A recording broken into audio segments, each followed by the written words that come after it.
And welcome back to another exciting episode of the Michael Decon program.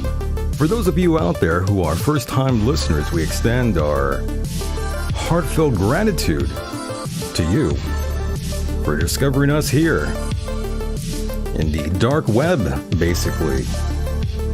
You can thank YouTube for never notifying you when the show is live, or any other time for that matter. We are not loved by the dark overlords of YouTube.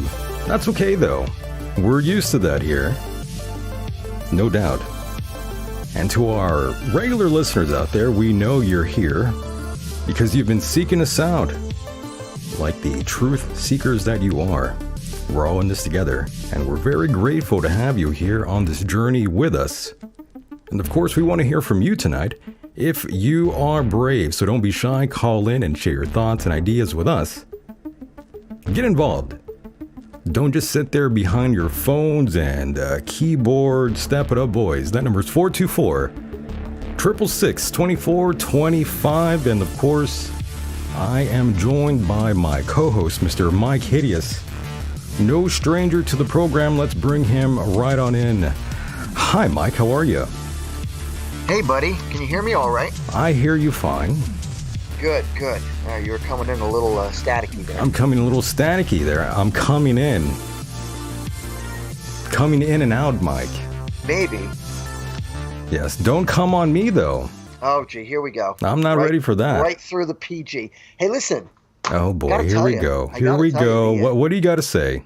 I got to tell you, that little chicken you got on the screen right now, she is cute. Oh, here we go. She really is a doll. Honestly, she's beautiful. Mike, you need to relax, Mike.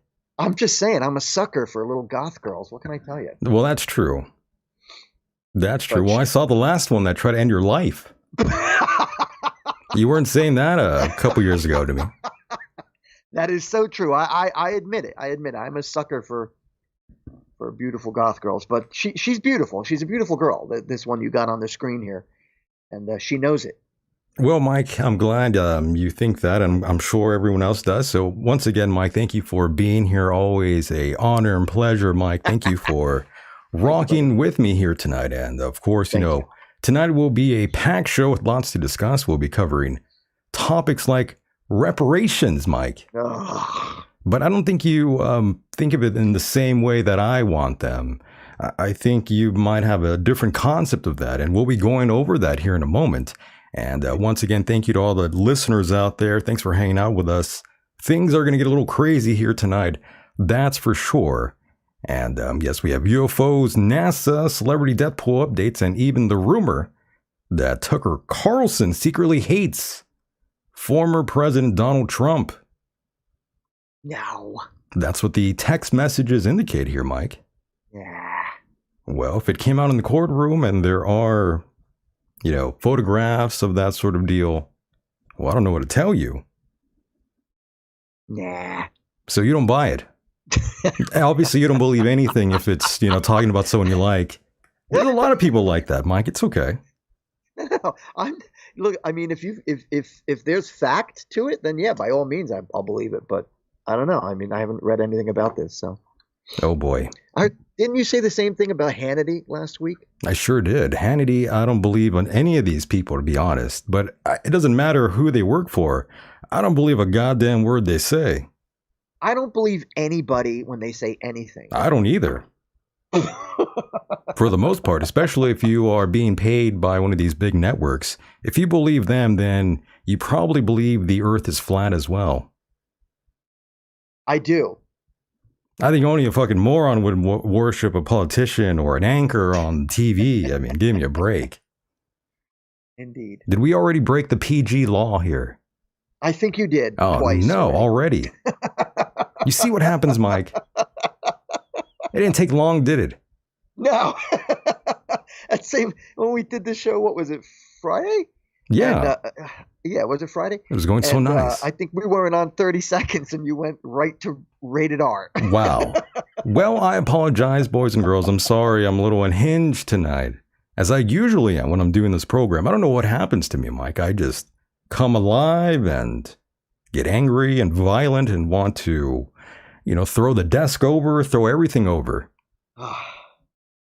It just happens here, especially when we're doing this program. I get a little fired up, I think I help you get a little fired up. It is. It's your fault, though. Is it? I think it is. It's because you're Italian, and I know that, I could say these things and you won't judge me. Of course. Are you speaking with your hands a lot? I kind of was right now. Good. I was sort of That's like an Italian thing. I was snapping my head back up and down, and like my wrists were going crazy. You got to use your hand a lot, like, and you put your thumb and your first finger together, and you go, "Oh, that's right." I don't even know what the hell that was. I just said. My God. Terrible Italian. It is, Mike. But regardless, it's always an honor and pleasure to have you here. And I want to welcome everyone out there for hanging out with us here yet again. Tonight will be lots of fun. And, I want everyone to sort of get the courage to actually step up to the plate here and give us a call. We would like that so much, Mike. But some people, a little hesitant to call in and want to do that with us. It's quite sad. Some people are a little nervous. And they shouldn't be. I don't know what it is, Mike. I think it's you. Probably. But hey, we're two average, normal guys. Normal guys. Have 2 legs. 2 arms. We breathe air. Have a head. What a brain. Intimidating. It gets a little scary, I guess. It's a little scary. Yes. Cindy says, I'm not scared. I think you're lying. I think you are scared. Especially if you've never called into the program before. I think you might be scared. I think all of you are kind of scared of us. Nicolas Cage. There it is, Mike. I knew you would want that one up there for you. Yeah. For you to watch, for you to see, for you to lay your beautiful eyes upon the beautiful Nicolas Cage in all his glory. Mr. Cage. Mr. Cage. My God, Mike, we have a lot to talk about here. We really do. And I don't even know where to begin. I'm looking forward to it. I don't even know where to begin, Mike. How about from the beginning? Okay. Let's try that. I mean, everybody likes to go from the beginning. But Mike, just a little update here. I know I had told you behind the scenes that I might make my return to radio again. Right. Just for a short time, just to fill in for, guest fill in sort of thing. And this show's on terrestrial radio, and they want me to be back on there and take over for a short time while the host is getting cancer treatments. And who is this, did you say? I can't really reveal that just yet, Mike, okay. Because there's people out there that want to just ruin anything and everything that I'm involved in. So, I don't really want to give that info out yet. I'm not that stupid. Okay. I'm pretty dumb, but not that dumb. I'm not trying to ruin the gig. I'm doing a favor, basically. And, I don't want to ruin that by saying that here, and then someone listens, and then they try to destroy that, which has happened so many times, Mike. So many people want to ruin things for me. Yeah, you got to keep these things private. Yeah, people are assholes. What can I say? All good, though. I expect that sort of thing from people out there that are like that are scumbags, that are the dregs of society. Mike, I hate to do this to you, but oh God, you're going to have to go without me for about 1 minute. Oh God. Well, go ahead, Mike. That's not so bad. Mike can go away for a little bit and do what he's got to do, and it's just me and you. Yes, wow, a lot of backstabbers. Yes, Max. There are many out there. Can't trust anyone out here on the internet. Sadly, people will try to screw you over. Screw up your spot, screw up the gig, screw this up, yes. It's sad. It's a sad sort of thing that does happen. But yes, I might return back to the radio. How do you feel about that, chat room? Do you think that's a good idea? Do you think that's a dumb idea? Do you think I should do it just to sort of expand the listenership here? And Mike, a question to you. Do you think that would be a good idea for me to do that, do this favor, and potentially bring in some of those folks to listen to this program here? Well, or do you think that's a dumb idea?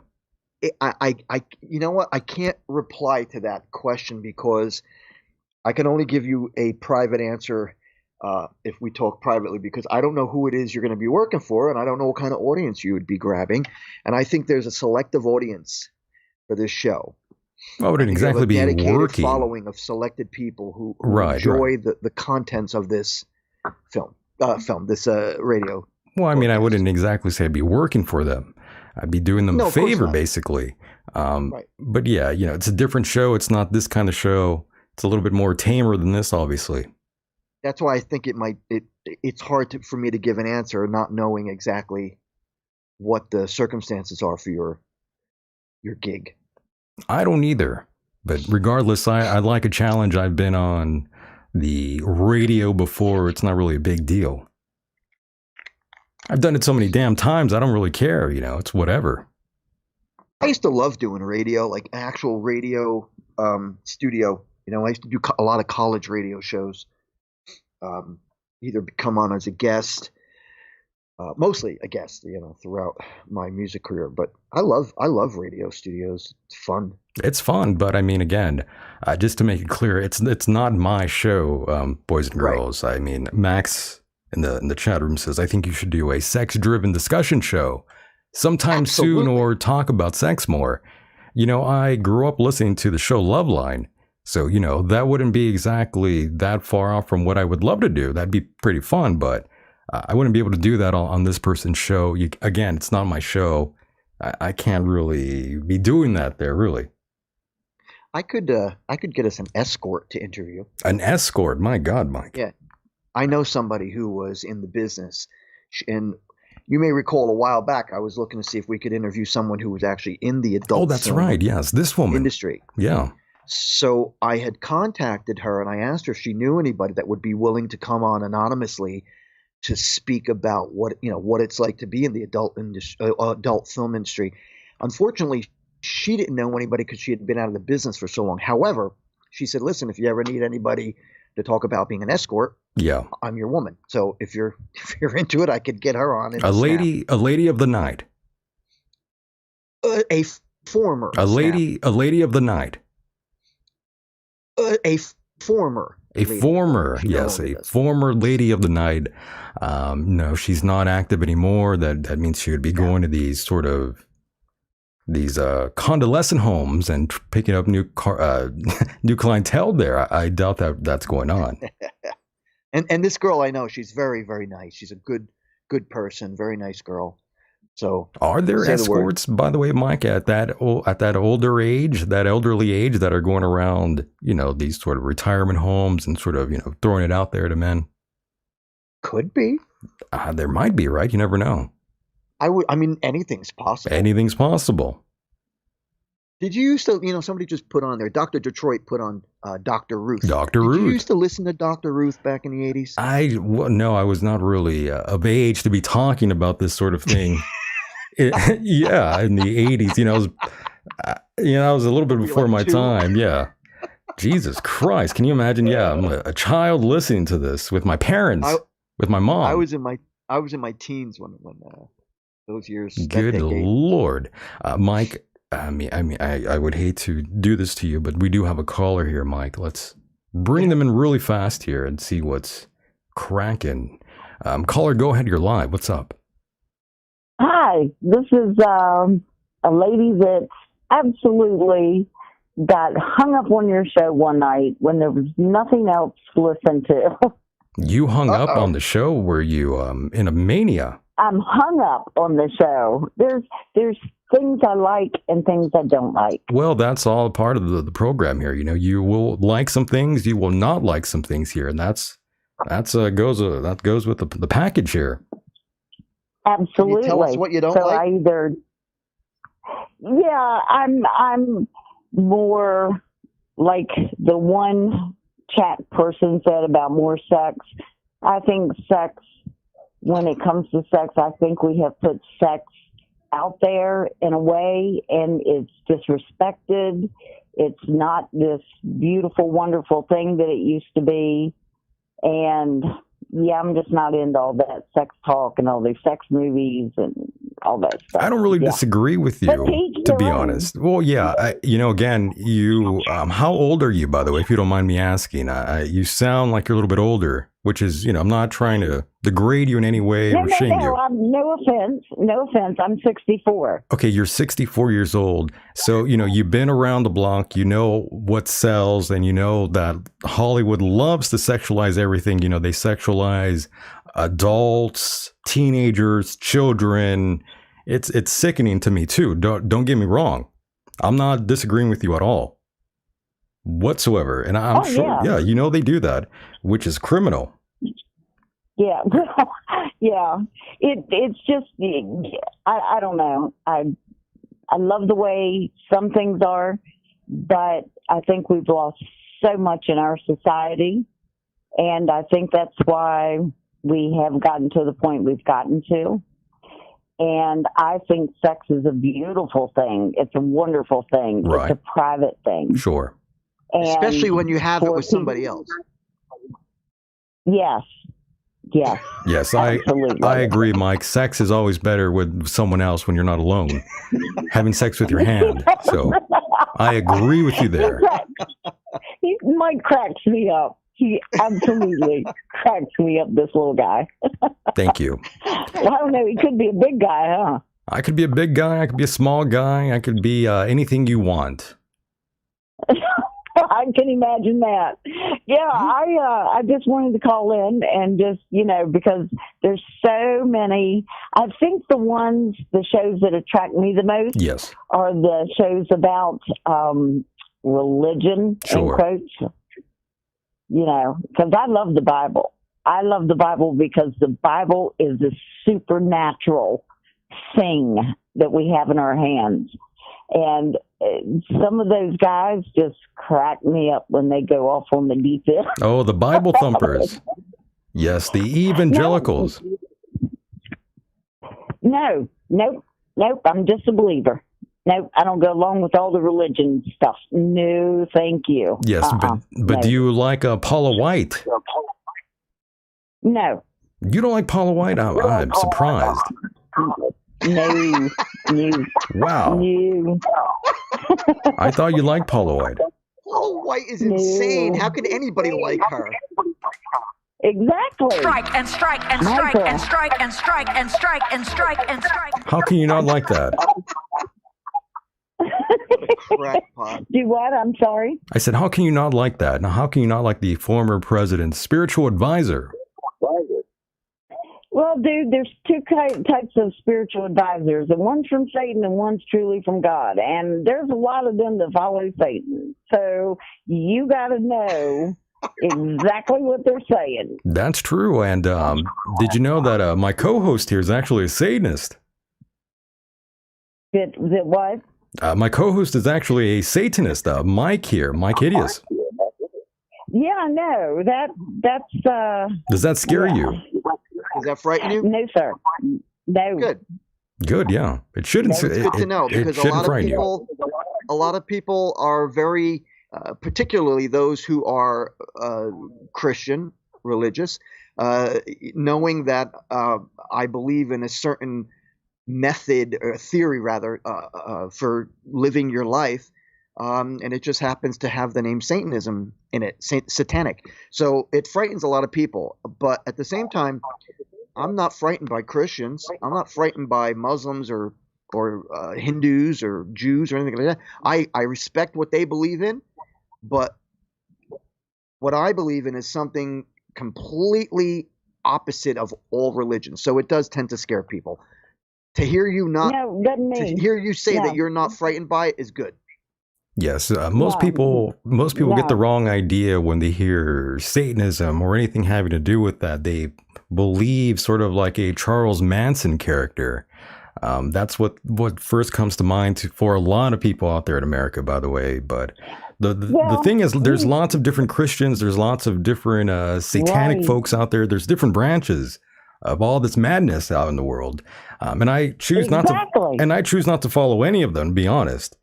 I'm not a Christian. I'm not a Catholic. I'm not a Satanist. I'm none of those things. I'm just an observer of what's happening right before our very own eyes.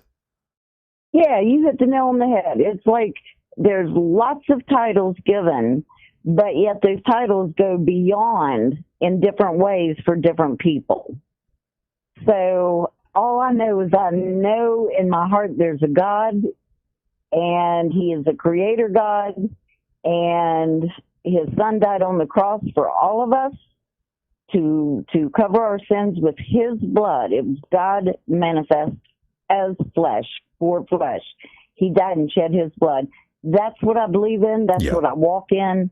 And I just, what everybody else does, you know, some of them I feel really sorry for, and others I just really pray hard for. Understood. But I had to call in because you guys are so cool. You really open up a lot of venues, even with all your joking and stuff. Sure.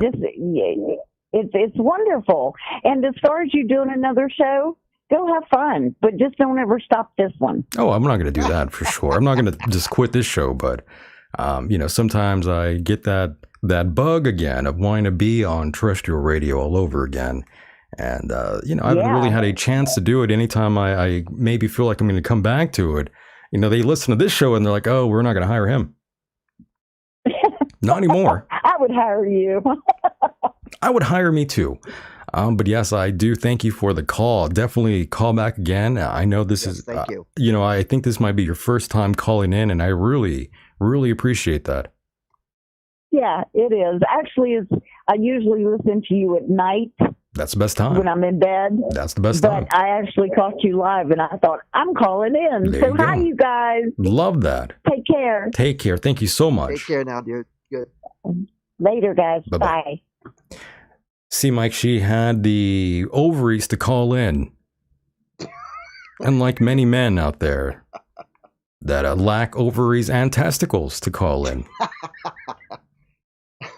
It's the truth. Some people don't want to call in. They're too scared to call in. They think their voice is terrible and people will make fun of them. They think that way, Mike.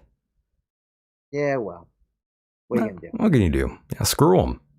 What are you going to screw them? Yeah. Big deal. But yes, Mike, that was fun having this little talk here about sex and radio. It goes hand in hand, I guess. Yeah. I could imagine that. Oh, by the way, Mike, I forgot to tell you. Happy Women's Day, by the way. I know that was yesterday.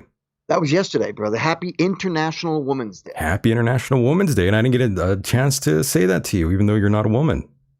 Because I beat you to it. That's right. Now, as you may recall yesterday when I sent you that text message, the brilliance of that whole ridiculous terminology, or I should say that holiday, another Hallmark card holiday, is that we're now in a world where like women aren't even women anymore. You know, it's like they and we and them and whatever. So you mean the pronouns? Yeah, the friggin' pronouns. They're a little confusing.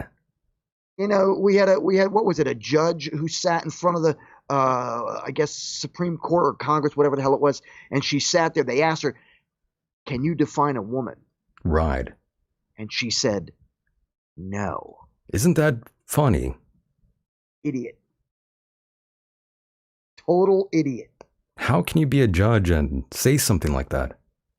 Because this is the mentality that has been brought upon us by this entire woke movement.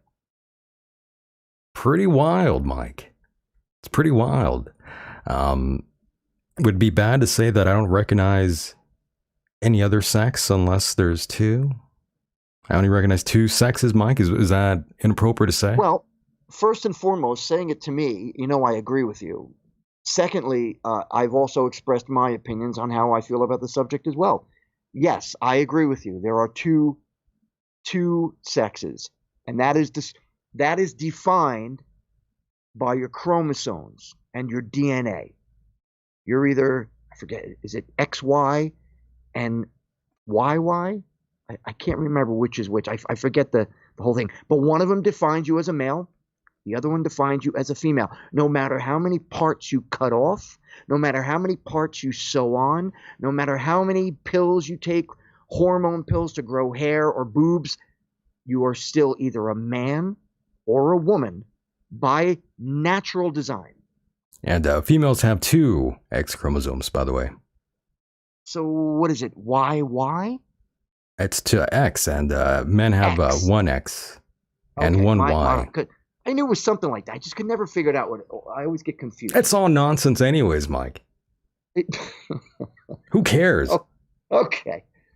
Now you sound like one of them. Doesn't matter. The funny part, though, was that I think it was the White House. They were honoring a trans woman on International Women's Day, I believe.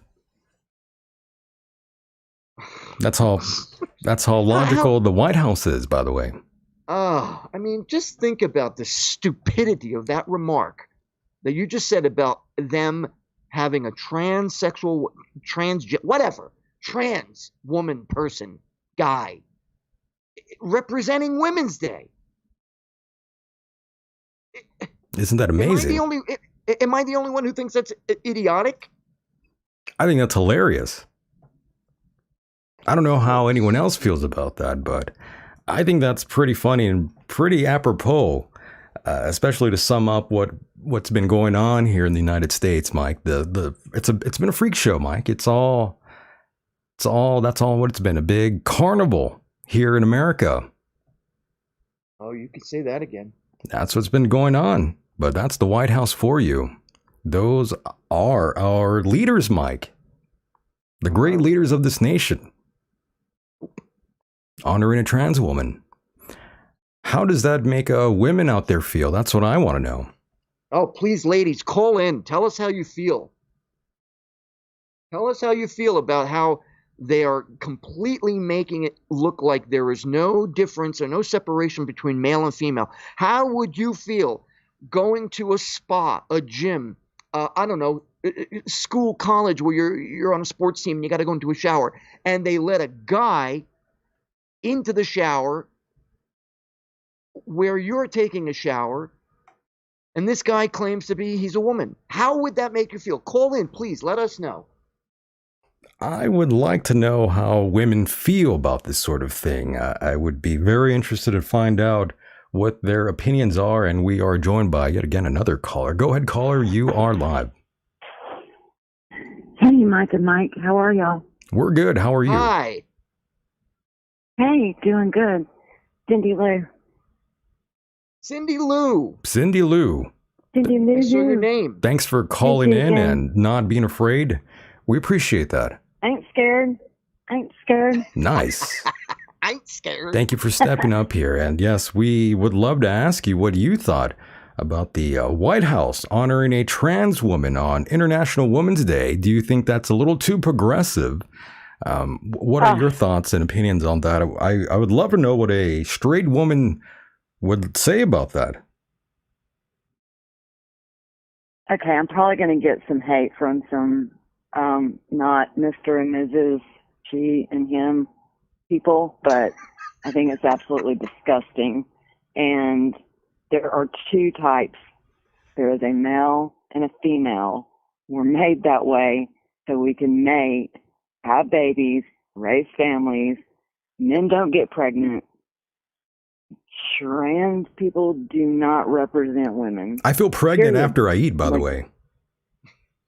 Well, that's okay. That's a food that's a food baby, though. Yeah, it's a food baby.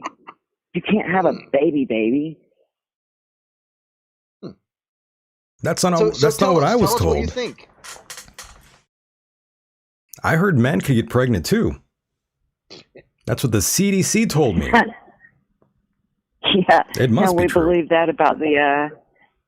Yeah, they tried to pull that off with the pokey thing too, didn't they? They sure did. Yep, didn't fool us. But that's what public schools are all about. They would love to sort of groom your child, and it's disgusting what they're doing. Even a married lunch lady just recently, Mike, 31 years old, accused of grooming a 14-year-old in Connecticut, by the way. Grooming? Yeah. Like, you mean like training her to think that she could be a guy? No, as in, having sex with a child, basically a 14-year-old boy. Oh, Yeah. okay. When you said grooming, I thought you meant like, prepping somebody to whatever. Okay, that's crazy. Yeah. They're grooming these children to be these things. They're taking away their masculinity. They're so messing with the children's minds, and it's so wrong on so many levels. Yep. I'm telling Now you. that's abuse. one subject that really makes me mad. It's the over-sexualization that Hollywood likes to do to all your children out there, all your kids, all you parents out there, yes. And that's what the TV does, and you can thank all the directors with the tiny hats, but we won't go further than that here tonight. Yes, yeah, I the mean, JWs. honestly, if I had a young one, my young one would have to be homeschooled or private. If I had to work 3 jobs, I couldn't do public school. Yeah. And I know there's a lot of people out there that cannot do it, and I understand that. I truly do understand that. So do I. They have to step up at home.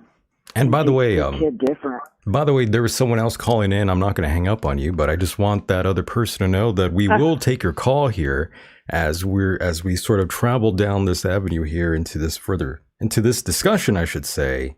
My God. Okay. And by the way, this lunch lady that I'm talking about here, she's 31, Mike and Cindy. And again, I'm looking at this article here, and again, she's not an ugly woman at all. She's married, and I think she's a fairly attractive woman. She's not, she's not what you would mostly find when you think about these stories, Mike. There's always these weird-looking teachers, not very attractive, that are, doing things with the students. But this woman here, fairly attractive woman, married, and messing around with a 14-year-old boy.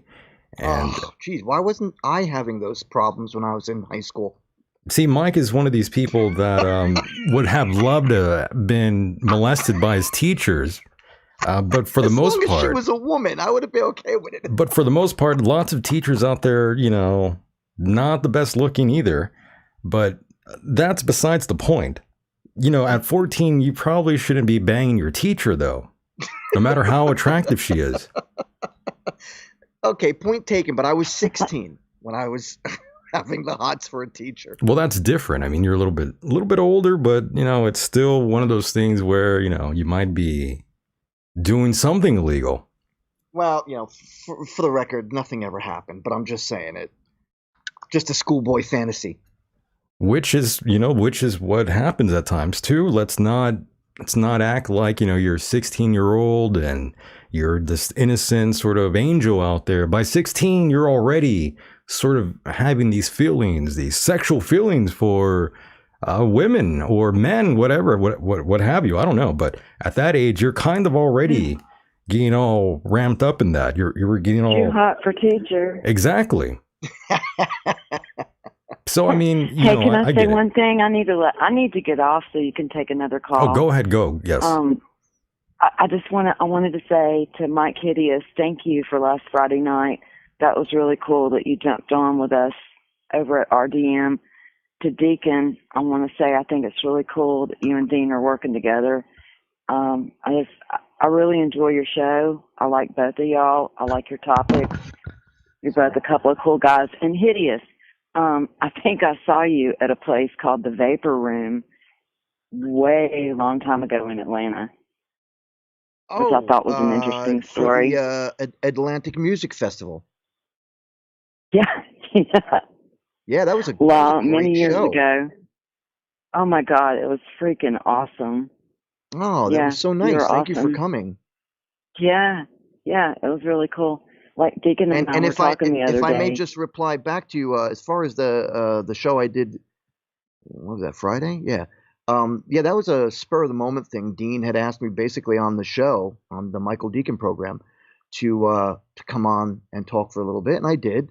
Dean was very cool with me, and I just want to say thank you for listening. Thank you very much, and thank you for being a fan. Yeah, I am a total fan. Yeah, and I really did enjoy your show back then. Okay, so I'm shutting up now. I'm a Georgia peach. I'll just keep talking. Love you guys. Peace out, y'all. Thank you. Take care. Thank Be you safe so out much. Peace in, whichever way. And there she goes. Really appreciate that call. Yes. And if you were calling in a moment ago, definitely feel free to call in. That line is now open. That number is 424-666-2425, 424-666-2425. Don't be afraid. Give us a call. Don't be afraid. Yes, don't be afraid. Don't be scared. And my God, Mike, I'm telling you, as a parent, you have to really watch your kid these days. I mean, you never know if they're getting banged by their teacher or they are banging their teacher. What a world. Indeed. That's crazy. Indeed. Yeah, that is crazy. And Mike, you said what you said earlier here about, feeling a certain way about a teacher. Was she at least good looking, Mike? Well, yeah, it's not like I was looking at somebody that was, had a wooden leg and like a patch. Like on the her eye. janitor. Yeah, you weren't like trying to go out with the butch janitor, right? No. All right, I hear you. My God. Caller, go ahead. You are live now. Hi, this is Mike. How are you? Hi, Mike. Greetings. I'm really stoned. Well, that's a good way to start it off. PG. Yeah, I'm a little nervous. Usually I'm not so self-conscious or so nervous, but I'm usually not this stoned. I found a new way to get blasted high, and I'm ripped. Sorry. Can you tell us the method you chose today? You take the God, this is the best. You take the wax concentrate that you bought over a year ago. Oh shit. With the mind and intent of sharing it with somebody in particular, or at least with somebody. Okay. And then finally busting it out after over a calendar year. I found the bag where I stashed it. And Very I never cool. got around to meeting that person or anybody else. Wow. And then I ran into somebody who was one of them weed bigots who was like, oh, I don't get stoned for a fucking forever cockamamie reason.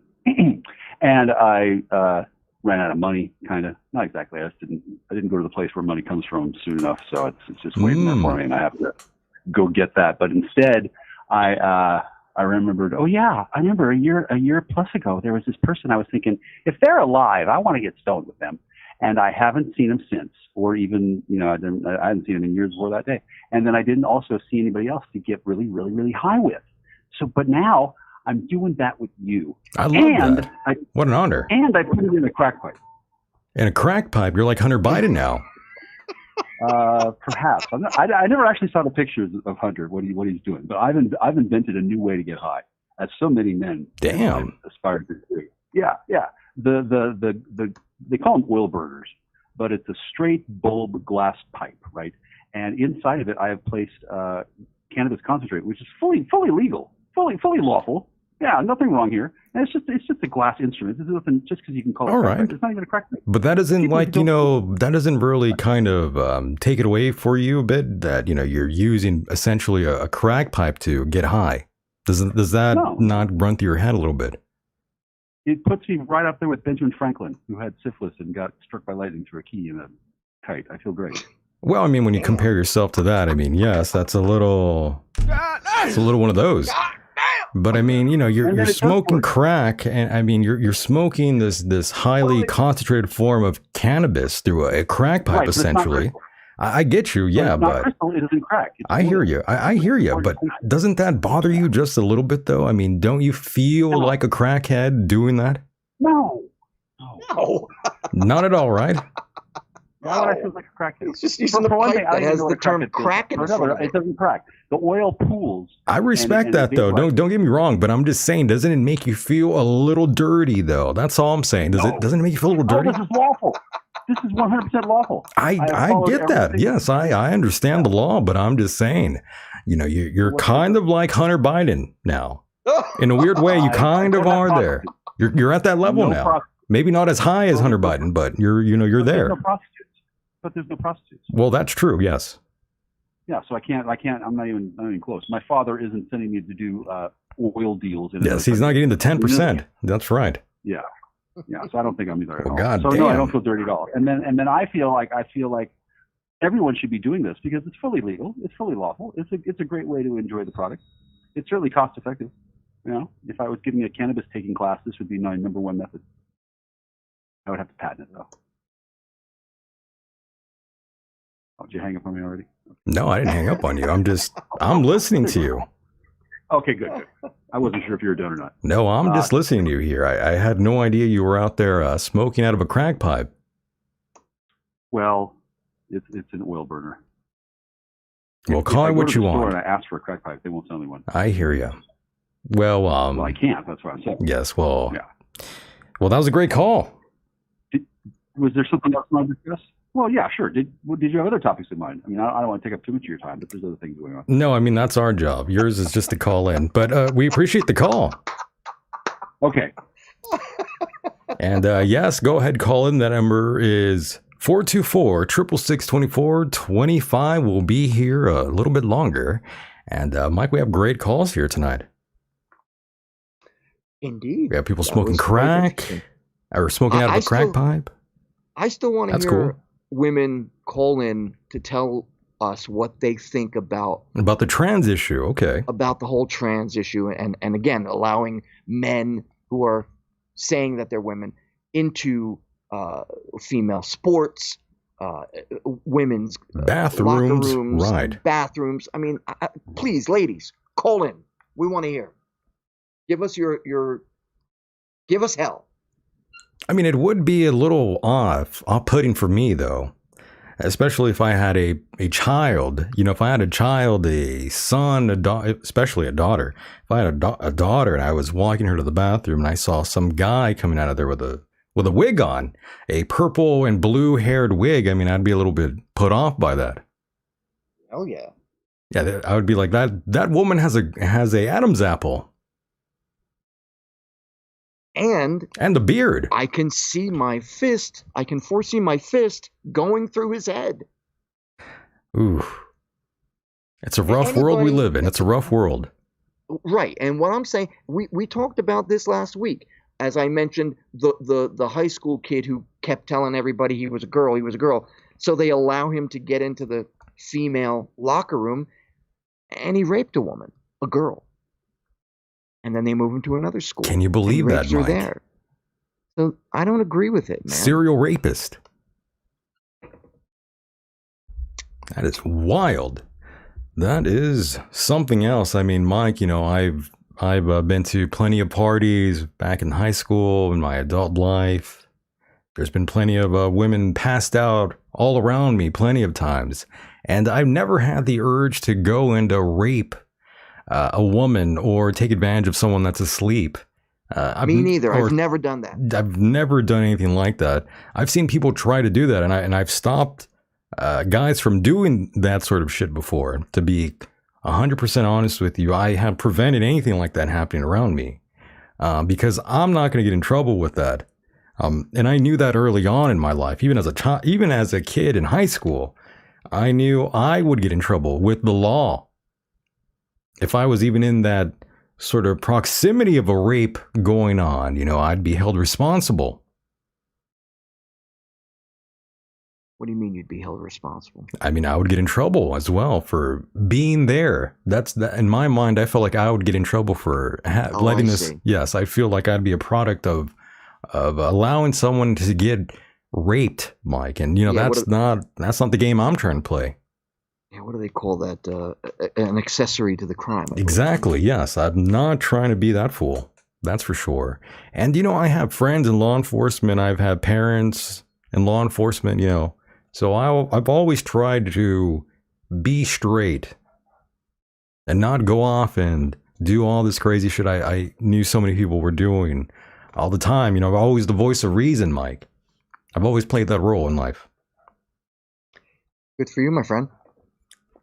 Sometimes you have to play that role in life, Mike, or else you get raped. And that's how I feel about reparations. You know, I kind of feel like I deserve like $1 trillion myself, to be honest. I feel like I've been raped by my government, by the law. I feel like we all deserve reparations, Mike. I feel like we all deserve at least $1 million in our bank account. Everyone in America, I feel, deserves at least 1 million cold cash or digitally. We need $1 million. All of us do. I'm not a socialist or anything. I just feel like I've been raped by the government bad. I feel like I've been gaped and opened, Mike. I've been opened up by 2 hands from the government, Mike. 2 hands. Right up my ass. And a foot. And a foot up my ass, too. A fist and a foot. That's how I feel. Mm-hmm. I feel raped. I feel dirty by the goddamn government, by the way. Mm-hmm. I have been raped by the government. I'm going to say that now. Yes, I am a victim of rape. The government rapes me every day, Mike. Here goes our PG rating. I've been raped. I should name the title of the show, I've Been Raped. Wonder if that'll work. By 2 hands and a foot. And a foot. I think that's the name of this episode. I've been raped by a hand and foot. It's a good title. Oh, goodness gracious. I'm going to release a book called that. I mean, am I lying, though? Am I lying, though? Isn't that true that we were raped viciously by our government, Mike? Listen, Michael, I can't even begin to. I can't even find a beginning point to tell you how badly I feel about what's been happening and how I feel. Yeah, essentially, metaphorically speaking, yeah, I feel like I've been raped too by the government, and I feel like there were only 4 years in the last 25 that I actually had 4 years of no stress from the government, and that was when Donald Trump was president. No, I remember when you were still. I feel like you were still feeling like you were raped, even when Trump was around. Well, that was personal issues dealing with the succubus. It was a personal rape. Yeah, well, the succubus that I was dealing with at the time, she, or shall I say it, was actually putting me under a lot of stress. And it's sad, too, because I could have actually enjoyed my life at that point because things were okay. Gas prices were stable. Inflation wasn't as bad as it is. Things were good. Life was good. But now I've got 2 feet and a hand as opposed to your 2 hands and a feet. Yes. I like that. That's pretty good. And by the way, we have a donation here from Maxwell, a super chat. He says, Mike and Mike, what are your ideas of a perfect or better government? What changes would you make? Well, like I just said right now, I feel like we need at least $1 million in all of our bank accounts. I'm not a socialist or anything like that, but I feel like a lot of the money that went to the Ukraine should have gone to every American citizen instead. But they chose to do these deals with the Ukraine. And, personally, I don't give a rat's ass about the Ukraine. I say let Russia have it. I don't care about the Ukrainians at all. I could care less. I could even care less about the Russians. All I care about is the government actually paying us reparations for all the rape they've done, all the crimes they've committed on all the innocent citizens out here in America. They raped us all. I think they that's what we need to do. Those are the changes I would make to make this place a better government. Spend that money where it matters here in America, where it counts, not on foreign lands, not on this nonsense going on out there. We need to get out of that, just like what we did in Iraq as well, Mike. Another pointless war that we got involved in that we should not have even been doing anything out there. I feel the same way as I did back then. It's all a waste of time. It's not going to amount to anything. Make America great again. I hope you like that answer, Mike and Max. I hope you appreciated that. But that's not going to happen, though.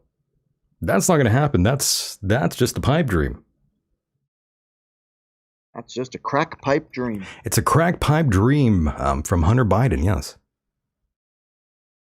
Smoking crack with Hunter Biden. To be honest with you, I would smoke crack with Hunter Biden, Mike. Can you imagine the stories he would say and the stories he would tell us about his old man? Imagine the quality of the drugs that he would get. I don't even want to know. I do. He's on everything, I bet. Oh, I'm sure. He's doing it all. I mean, he must have had bricks of crack. Not these little bags that they sell for $20. He must have had a brick of crack, which He looks must have like had a lot of product, yes. Probably. It's funny. If you've ever seen what crack looks like in a brick, it sort of looks like the survival food that they sell for people. Like if you want to buy food that'll last for 20 years. Comes in these, You've seen a brick of crack. chunks. You've seen a brick of crack, by the way? Is that what you're saying? I sure have. Really? I sure have. Were you holding? What's going on? No. I was. This is at a time in my life in which I had dabbled with cocaine. You were dealing crack, Mike? I wasn't dealing. Let's not put words in my mouth. I wasn't dealing. I was. When I got out of the Misfits, I started doing, and this is all in my book. Started doing cocaine, and I did what's called the cocaine diet. You're like Rick James over here. Cocaine's a terrible drug. But anyhow, in a short, basically, I got involved smoking some rocks. Oh shit! Basically, because as I was doing the coke, snorting cocaine began to give me problems singing. So a friend of mine, we were hanging out one day, and he pulls out this pipe, and he's like, "Hey, you want to try this?" I'm like, "What is it?" He goes, "It's freebase." And I'm like, "Okay." So I tried it. He's like, "Basically, it's just coke. You just smoke it." So I tried it. I was like, "Damn!" Like, yeah, I'll try it. And then I stopped doing the cocaine because I figured it was better for me to do the freebase than the cocaine. But as we all know, cocaine's a terrible drug. And I was hooked on it for about a year. Wow. I got myself off of it, though. Yeah, I know you were dabbling in the hard stuff, but I was. Yeah, you really were, man. Like heroin, coke, crack, marijuana. Oh, you were doing marijuana? Why? My God, Mike. Yeah, I was on the marijuana. Now you're out of your mind. I was on the marijuana. You lost your mind. Yes, I like my marijuana. I like to, grind it up and put it in a needle and shoot it up right there, right between my toes. Yeah. I kind of have a hard time, though, getting inside the needle, though. It's pretty hard. So, Mike, Max said, what about you, though, Mike? He wants your answer to that question, what your ideas of a perfect or better government would be, and what changes would you implement? I think he still wants your answer, Mike. Well, I think if I had an opportunity to make changes in government, one of the first things I would do I'd go on a firing spree, and I'd fire. Well, she's gone already, but Pelosi. I would have fired Pelosi, Chuck Schumer, the other idiot. I can't remember all their names now, but I'd go on a firing spree, and I'd get rid of the corruption, because these people, they've taken the party to a level which has now become unsecure for the country. And as a result, it becomes unsecure for the people of this country. So first and foremost, this country needs to be secure. And by having an open border at the southern end where everyone is coming through. We've had 5 million people come through in just 2 years. And they're coming through Canada too now. Not so much. Canada is a little bit more strict, but the Mexican government, compared to the Canadian government, is they are compromised by the cartel. Let's face it, the cartel is running the border. Well, of course. The Mexican government the Mexican government and or police, they can't stop it. Well, of course not. They is out of control. They work together, Mike. Yeah. Hate to ruin any surprises for anyone out there, but this sort of issue that goes on with the cartels and the drug trade, America is heavily involved in it. America is the biggest exporter and importer of all drugs, Mike. They're not going to just shut it down. And if they do, that's just going to be, for a short-term sort of thing. They're going to close one tunnel down, and of course another one opens up right next to it. And they'll allow it. Tisk, tisk. That's what goes on. I know very well. I mean, I don't live very far from the Mexican border either. So I know what goes on out there. Lots of corruption. But that's our government for you. Yeah. Sorry to say, I know. It sounds a little crazy. That sounds a little conspiratorial to some of you out there, but that's the way it works, folks. That is the way it works. And nuke Mexico. Hot Pass says nuke Mexico, but if they did, if they would do that, there goes all their money. Yep. They don't want to blow up their spot now. That's why this problem is still going on, Mike. There's still lots of money to make there. Our leaders aren't that stupid. They want that money too. Well, that's what it's all about the money. That's what the left the Democratic Party, the not the people, the government, the politicians. That is what they want. They want party. Above all, they don't care about the people. They don't give a damn about the ghettos and the ethnic the ethnicity of people and not at all. This, that, and the other. They don't care about any of that. It's all about power and control. Right. And let me be straight here. It's not only the left. There are people on the right as well. However, I must say this. I think from my point of view, I've seen a lot changing as a result of the atrocities that this administration has caused to this country. So I've seen a few politicians on the right stand up and start beating their fist on a desk to say they want to bring things back to normal. Now, I can't give you an answer one way or another on whether those people are kosher or corrupt. But I do know that there's so much corruption going on in the government that it's got to be cleaned out. And if I were in control, that's pretty much what I would do. I'd shut the border off. Nobody else would come through that border. Nobody. Except, of course, you have the rights to do so. But no more free shit. No more. You want to come into the country, you pay like every other immigrant that has come into this country prior to the corpse in the Oval Office right now. Prior to that, we had a system. You pay to get in, just like every country in the world.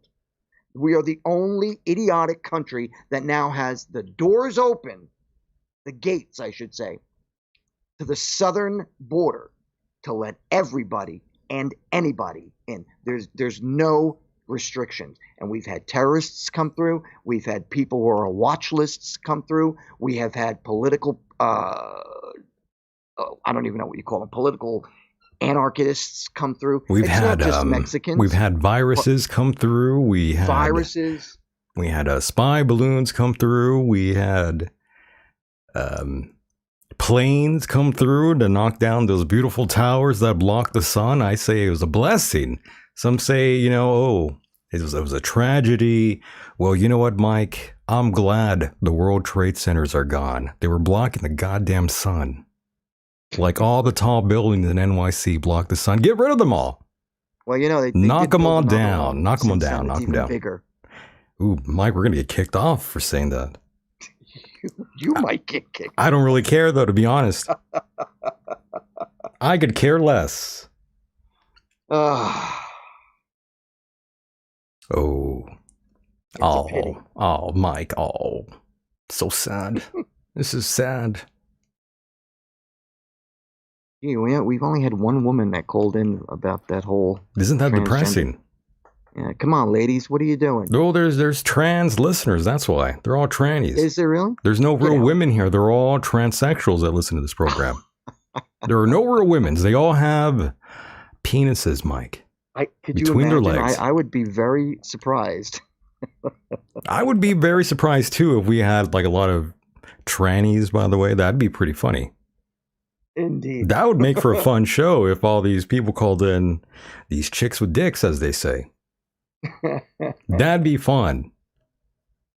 That would be hilarious. But it's probably not going to happen here. I don't think we get trannies, by the way. I'm joking around. I don't think we get the tranny audience here. I really don't think we do either. I don't think so either. I don't think we get the we or the them or the they. They, the it, the whatever. It's, the nons, the Q's, the B's. Yeah, we don't get T's, that here.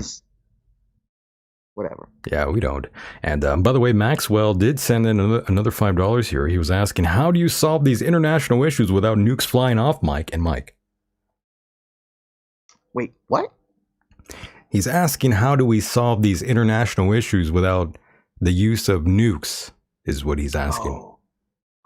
How do we do it without the use of nukes? Well, in my personal opinion, are you asking me? Is that my That my is what cue? he's asking both of us, but I would say you give them a little bit of a crack rock, maybe, and a housewife, a teacher, perhaps, and you might convince them. These lonely housewives, send some of them over there, and they'll take care of the issue right away. Listen,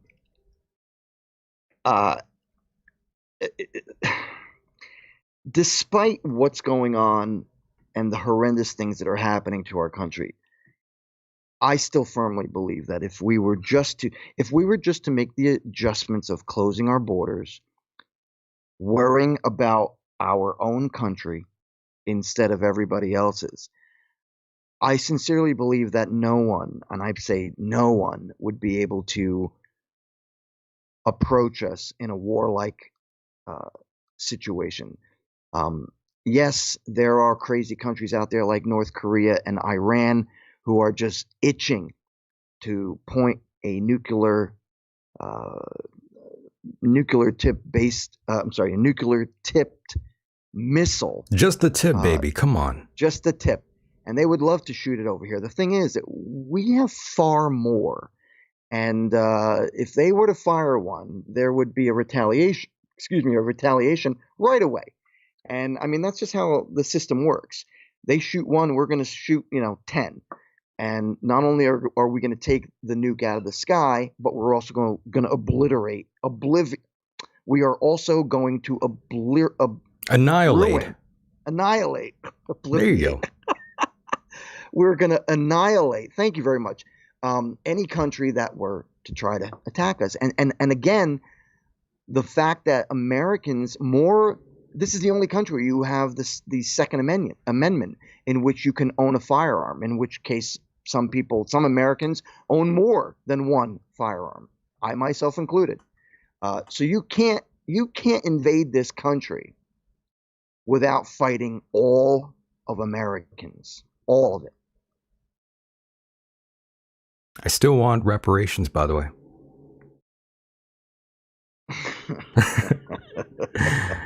And that's what Minnesota Democrats have introduced, a $100 million reparations bill that would require the state to issue a formal apology to the family of George Floyd and acknowledge the systemic racism in the state, by the way. Mm-hmm. Yes, that's what they're saying, Mike. That's your friends in Minnesota. They want an apology, including the deaths of George Floyd and that Jamar Clark fella. Listen. And Philando. I'm going to come right out and say this. I don't give a flying flipper about George Floyd, okay? I don't give a flying flipper. The problem with everybody and the media, which didn't do their job, is that, and I'm going to say this, okay? The statistics are more white Caucasian criminals are shot by black police officers than the opposite. Goddamn honkies running wild. Exactly. These damn honkies. So, see, that's not what the agenda was. The agenda was to create a situation in which black people believe that there's a systematic elimination of black people by the cops, it couldn't be further from the truth. If you look at the numbers, if you look at the statistic numbers of the amount of black criminals, and I use the word criminals, okay, who were shot by cops because they either wouldn't put their hands up or they wouldn't stop reaching into the glove compartment to pull out the gun that they had or whatever. I'm not saying all of them are that situation, but a lot of the situations are criminals who are not doing what the police tell you to do. They end up getting shot.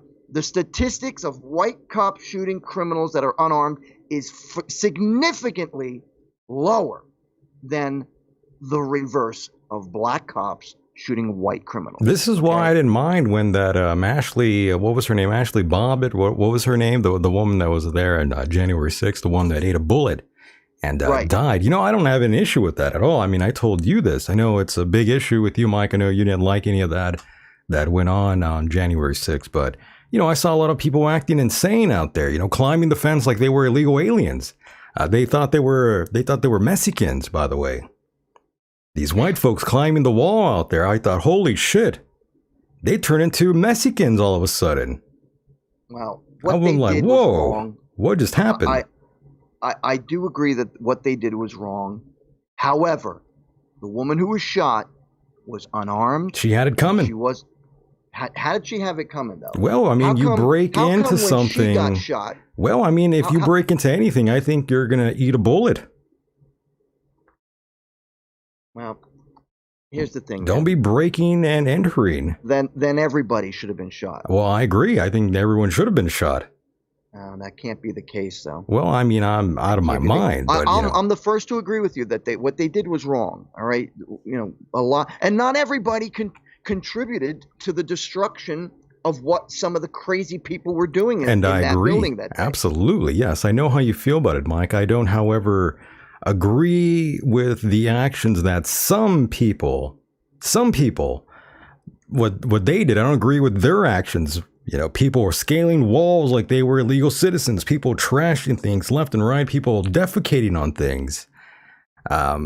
You know, just how I feel about the riots that we saw during the glorious summer of love nonsense. You know, I don't agree with any of that behavior that we witnessed. You know, I didn't like it. I didn't like the riots. I didn't like what they were doing out there in the Capitol. I didn't like any of that. I thought that's not good. I thought that's never a good thing. You know, act right. Don't act like a complete douchebag and destroy everything. That's never the answer. Right. So when they were attacking the CNN building, and nothing happened. I mean, that's my point. It's like all the BLM riots that took place. To be honest, Mike, I kind of wish everyone got wasted out there. Right. On December or on what was it? I'm already forgetting the date. Yeah, but I'm just saying they should have just shot everyone that was rioting and shot everyone that was out there in DC. They should just put a bullet through all their heads. I wouldn't have minded. I would have said, go ahead, kill them all. But then again, I'm out of my mind. You know, I'm not normal. Well, the ironic thing about all of this, waste them all. Sorry, I have Tourette's. All those people involved in the BLM riots, not protests, riots, in which they broke private property, destroyed private property. They hurt people. They hurt policemen, and so on. All those people, not one thing has happened to them. And here's what gets me the most angry. BLM, all that money that they got, millions and millions, tens of millions of dollars. What did they do with it? They bought themselves houses. They didn't help any of the black people that needed it. It's funny that the founders of what you just said right now, you know, they were white. They weren't even black. Who? BLM? The BLM. They weren't even black. It was ran by white people. Well, if I remember correctly, there's 3 top unit people who were black. Yeah, I'm not sure who you're talking about. They didn't own that, though. They got this idea from some white guy or some white woman. I don't think blacks actually started this at all. I don't think any black person said, let's start this movement. I think that was done by a white person, to be honest. A liberal, progressive, white honky. I heard differently. I heard that BLM was started by 2 women. I don't buy it. Maybe 3. You don't buy I think it? that's bullshit. No, I think this was done by some liberal, self-hating Caucasian male or female, to be honest. Well, George Soros is a billionaire, yes, and he funded groups like Black Lives Matter and Antifa. So, thank our boy George Soros. He's the one that's been acting a fool for many, many years now. And he actively said he wants to overthrow the government. Yeah, he wants to destroy capitalism, particularly America. He tried to do it with England. There was a point where he created some sort of a scam, something that had to do with money or currency. And he just really screwed up England. Now, he continues to do it with us by financing these anti-American organizations, for lack of a better term, organizations. These people who are just creating anarchy or anarchist groups. All I'm saying is that, well, what I was trying to say before, all that money that they collected for BLM didn't help anybody in the black community. Nobody. And I think a lot of black people are beginning to wake up now and realize that BLM is only out for themselves. And they were supported by, like you said, the white people in the suits and ties who are giving them the money to do such ridiculous things. And by the way, I think I saw someone say something in the chat room about this is a hot past 79. He says, hold up, you're telling me black people stole stuff during the Capitol, the January 6th thing over at the Capitol. There is one guy that I know for sure stole a hat, by the way. Amongst other things, he stole... People were stealing television sets, phones, furniture. Yes. I'm referring to a guy that I used to... many, many moons ago, this show was on a network. And one of the people that was helping run that network, his name is Daryl Neely. And I'm not doxing him or anything. This is all on... it's all out there in public. It's a matter of public record. And it's all out there. You could read it for yourself. Yes, this man, Daryl Neely, he actually, got in trouble for being there and stealing a U.S. Capitol Police officer's baseball cap and I think some sort of jacket as well. And our friend is actually black. And I'm not trying to make a racist observation here. This is just something he did. And Daryl Neely, or Neely rather, he's always been sort of a scumbag, let's put it that way, where he actually abused the wife or girlfriend that he was with. And it's all on record there. It's not something that is just being made up here to tell you this. The guy is kind of a scumbag, Mike. Yes, Richard there in the chat room, he knows. Old Navy SEAL Daryl Neely, yes. Look it up, search that name, and you'll see what he was being accused of doing.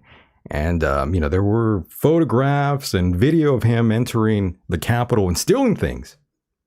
And again, I don't want anyone, I don't care what race you are, stealing should not be something that any of you out there should be participating in. But yes, Daryl Neely, look him up, scumbag, low life for sure, no doubt about it. His his record sheet speaks for itself. Go ahead, Mike. I'm sorry. I got to tell you, did I send you?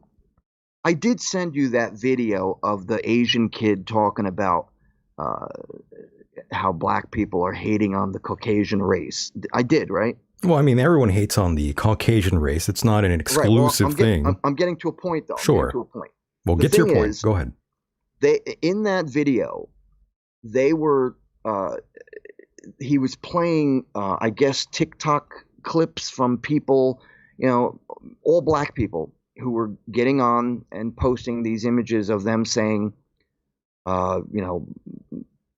For example, one woman said that everybody was complaining that people were stealing stuff during the riots, and they were.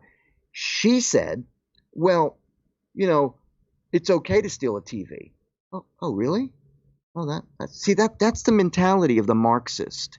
Take what you think is fair for yourself, but when that money runs out and there's no more, then you're fucked. That's right. That's what happens. That is what happens. And I think Max said something here in the chat room that I agree with. But now I can't find it. Oh, yes, now I see it. It says, and Mike knows how it is out here in Cali. Police chases daily, live shootouts. It's like Grand Theft Auto episode in real life. And yes, that's what goes on out here in California. A lot of people getting gunned down. A lot of people stealing and doing all of this sort of jazz. And it's a shame because just another day. California. It's so beautiful. Just another day in California. Yeah. That's why I'm pro beating a mother effer on the ground. I'm pro someone getting shot in their head. I love that sort of thing. Listen, I love it. If you are getting beat by the police, you probably deserve it. You probably deserve it. You probably deserve getting your ass kicked if it comes down to that. If there's like 10 officers whipping your ass, you probably deserve it. Right. Now, everybody's going to probably hate me for saying this, but when Rodney King was beat in the 90s, okay? I think that was 92, 1? Something like that, yeah. When Rodney King was being beaten down, first and foremost, he was high on crank, okay? Crank? Crank. Is that meth? Yeah. Or was it PCP? I can't remember. It might have been PCP. It might have been PCP, yeah. So here's what happened. So they're telling him, get down on the ground, and he keeps getting up. And he's a big guy, so they don't know what he's going to do. And a police officer is trained to say, look, listen, I'm telling you to get down, put your hands behind your head, kneel down, whatever. Whatever I tell you to do, do it. And I won't beat you. I mean, I hate it when people tell me, well, you shouldn't use force. You shouldn't use force. Listen, that's how people learn. Okay, when I was a kid, if I did something wrong, I got a smack. And you know what? I remembered, and I never did that stupid thing again. Now, that's right. I'm not saying I got punched. I didn't get beat. I got smacked, which is a difference, okay? Getting your hair pulled, getting your ear pulled, getting a slap on your ass. Discipline like that helps a child to remember. Now, I'm not saying it's for everybody, but I don't have any hard feelings against my mother or father for having hit me when I was a bad kid. I deserved it. So when these police officers tell somebody, don't go for whatever is in your glove compartment, and you just keep going for it, well then this cop who is licensed to carry a gun, who probably has it pointed at you right now, and he's telling you, don't grab whatever's in your glove compartment, thinking it could be a gun, it could be a knife, who knows, it could be a hand grenade, and you don't stop, then you deserve to get shot.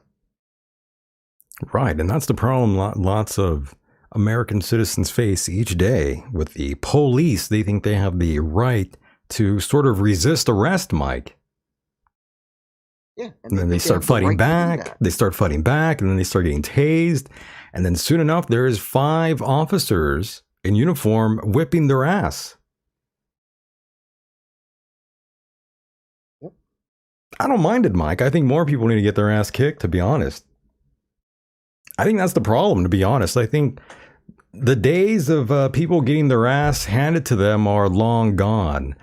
I think lots of people deserve to get punched in the head, Mike, whether by law enforcement or their neighbors. Lots of people doing dumb shit.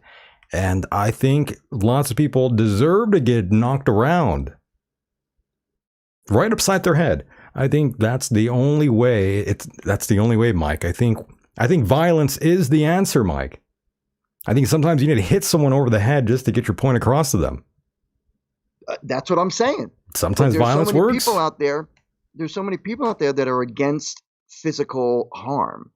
those are the people who wouldn't survive 8 seconds on a battlefield. Those are the people that need their ass whooped, Mike. They're going to die. In other words, if there's some sort of a catastrophe, and people have to defend themselves, those people will die first. I agree. I agree wholeheartedly. No argument from me. Those people will be wiped off the face of the earth. And I don't mind it one bit. You have to toughen up, Michael. Of course. You have to toughen up. That's right. Only the strong survive. Thank you. It's true. And the sad thing is, with all these people these days who are now, they need a safe place and a puppy, and they got to dress like a girl. That's all bullshit. You know that. All this generation, these people of that generation, I should say, Lord help us if there's a war, because those people, they're going to be useless. They're going to die. They're going to hide in shelters in their safe place. And when the enemy comes, they're going to blast them away. Those people will not survive in a world of violence. Once we are in the nuclear times, in the apocalypse, Mike, we will use them as bait for the other cannibals. You saw a Road Warrior. That's right. I know how it goes. I'll be that guy with the mohawk. Yeah, the guy with the mohawk. That's pretty funny. How are you going to be? I don't know. I'm not picking any character here. I just can't wait until I could impale a mother effer. That's why I'm waiting for the end times. I'm waiting for the nuclear strikes to come and destroy America already. I've been waiting for that day my entire life, Mike. It can't come any sooner, in my opinion. You're a sick bastard. I am a sick bastard. That is true. I'm glad you just caught on. Ow! I'm glad you just caught on to that, Mike. Oh, I knew. I'm a sick bastard. That is true. I know you can handle yourself, Michael. That's why I respect you. That's true. That is also another thing. You know, a lot of people think that I'm just talking tough, and I'm not the thing is, I don't consider myself a tough guy, but let's put it this way. A lot of people that have had problems with me about the show or about me, I've handled it on the outside. I've actually went to these people's houses or wherever, and we handled it. And let's just say my face is fine. There's no cuts, scratches, or anything of that nature. There's no cuts, there's nothing.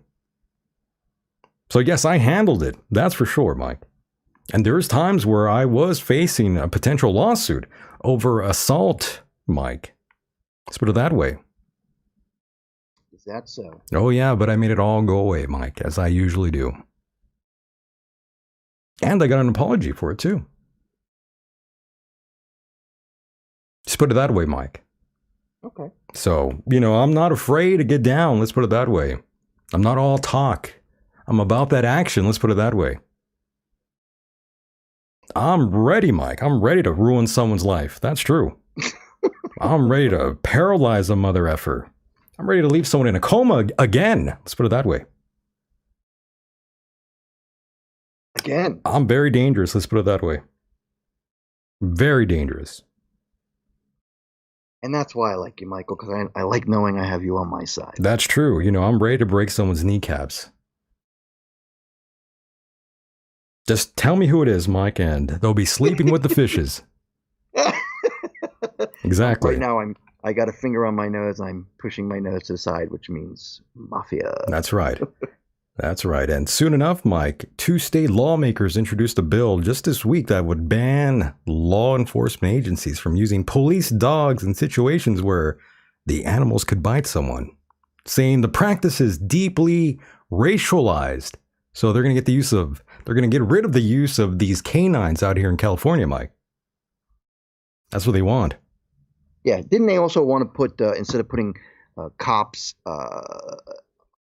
in a position where they have to talk to a criminal, like, for example, if somebody's got hostages, didn't they say they were going to exchange cops for psychologists? Good luck with that. Yeah, good luck. How many psychologists will get shot once they try to discuss something with a criminal holding hostages? And also, this is why you need a gun. Not because you're not a tough guy or you're a weak guy and you don't got those hands. Most of the time, people they're gonna want to shoot you, by the way. They're not going to want to throw hands. They're going to want to just shoot your ass. So it's better to have a gun than not have a gun, especially out here in California. You better have a gun. Well, as much as I agree with that statement, here's what I have to say about that. The problem is not everybody is equipped or capable of using a firearm, particularly in this case. I'm saying handguns. You got to be trained properly. You got to know what you're doing. You have to fire the weapon that you have in order to understand how it works. And if you don't, you can't put a weapon in somebody's hand who is, let's, for example, can't put a gun in Alec Baldwin's hand, who is an anti-gun person, points a gun at a person, and then pulls the trigger and kills her. He still killed that bitch, though. He killed her good. Point blank. He killed her good. He killed her dead, I guess. He killed her to death. Yeah, he killed her to death. Yes, it was a fatal death. Fucking Alec Baldwin, man. Can you imagine that, Alec Baldwin? The irony of that situation is hilarious. And from what I understand, he may actually be going to do some jail time if because I think the family is suing him, and it's going to court. He may actually do some time. He might. What do you think about that? Do you think, being that it was an accident, do you think he deserves time? I think he does deserve time. I mean, I've watched some of his movies, so I think he does deserve time. Absolutely. I've seen his movies. I would say, yeah. Michael, that was great. I actually like his acting. Well, I think he deserves to be behind bars, if you call that acting. For acting. Yeah, that acting deserves you one-way ticket behind bars. Oh, goodness. That's how I feel. Hilarious. Too funny. I hope he gets what he deserves. Let's put it that way. So, yeah, again, seriously speaking, though, even though it was an accident, do you feel that he should do time because of the circumstance? I would say, it was an accident, but he still killed that woman. Right. He's got to do something. So you feel that doing time, anybody, let's switch Alec Baldwin for me. Sure. Okay? So if I accidentally shot somebody in the same scenario in which Baldwin did, do you think that's worth punishment? Well, let's put it this way. You know, Mike, I don't think he's going to be doing any kind of real jail time. That's another factor here. From what I heard, 4 to 5 years. That'll be like 4 or 5 years of probation and house arrest. Oh, I agree. It's a slap in the wrist. I don't think he's actually going to go inside of an actual facility. He probably, he might do a little bit of time inside, but I think the most of it would be like maybe an anklet. That's what I'm saying. I think he's going to get off. Yeah, he's going to get off rather easy. That's what I think. Right. He's not a criminal per se. Yeah, I don't think. In your case, he's a criminal because of his bad acting. Exactly. In that regard, yes, but in reality, he doesn't really have a lengthy rap sheet, I imagine. Neither do you. I don't think you've also, have a rap sheet to talk about. You weren't wanted for, the riot on January 6th. So, you're fine, Mike. Right. Yeah. I don't have like a history of criminal, a list of criminal history stuff. Yeah. You didn't scale any building over in DC. So you're good. Right. Oh my God, Mike. It's just unfair, though, the way things are occurring as a result of, how do I put this? There are people. What can you say? Again, I know you don't appreciate it, but the people who are in jail for January 6th, they're like in solitude. They're not given a trial. They shouldn't be in jail this long for what they did. They did wrong, yes, but they should not be in jail in solitude for this. While the people from BLM who rioted and killed cops and killed people and hurt people and destroyed property and stole things. They are not doing any time. I agree, So but where's- the thing is, this was quote unquote sacred grounds, though, Mike. This is Washington agree. D.C., the U.S., the capital. Yes, I agree. That's the problem. But I mean, still these don't people. think there was an insurrection. Well, I wouldn't call it that, but Oh, that's what they are. well, I mean, I don't know if I would go that far to say that. I mean, it was mostly just a bunch of, people that I think maybe should have taken a bullet to their heads too. Just like I think all the people that were rioting should have taken a bullet too. Waste them all. But that's just me. But I don't think they need to be behind bars that long, to be honest. Right. I that's what I'm saying. But again though, it is the U.S. Capitol, so you got to take that into some consideration, Mike. I think that's what makes it more severe.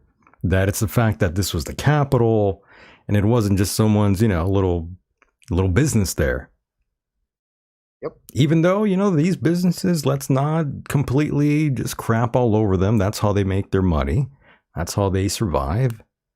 I think everyone should respect private and public property and not act the way anyone did on that glorious summer and on January 6th. I just don't think this is sort of behavior that should be tolerated at all. I agree. Indeed. And Mike, you sent me a message here. Oh, that's private. Oh, that's a private thing. Okay. Well, Mike, I'm glad that went through, by the way. Yeah. Yeah, all is good. All is good. Yeah. All is good. And again, Mike, I hate to bring this up again. Your favorite host, Tucker Carlson, getting some heat. He's getting some heat. A lot of people in Washington not very happy with him as well. And, he's vaxxed. I have no evidence except for the fact that more than 90% of Fox Corporation staff most likely is vaccinated. Well, but that's besides the point. That's besides the point. That's not really what I'm driving home here.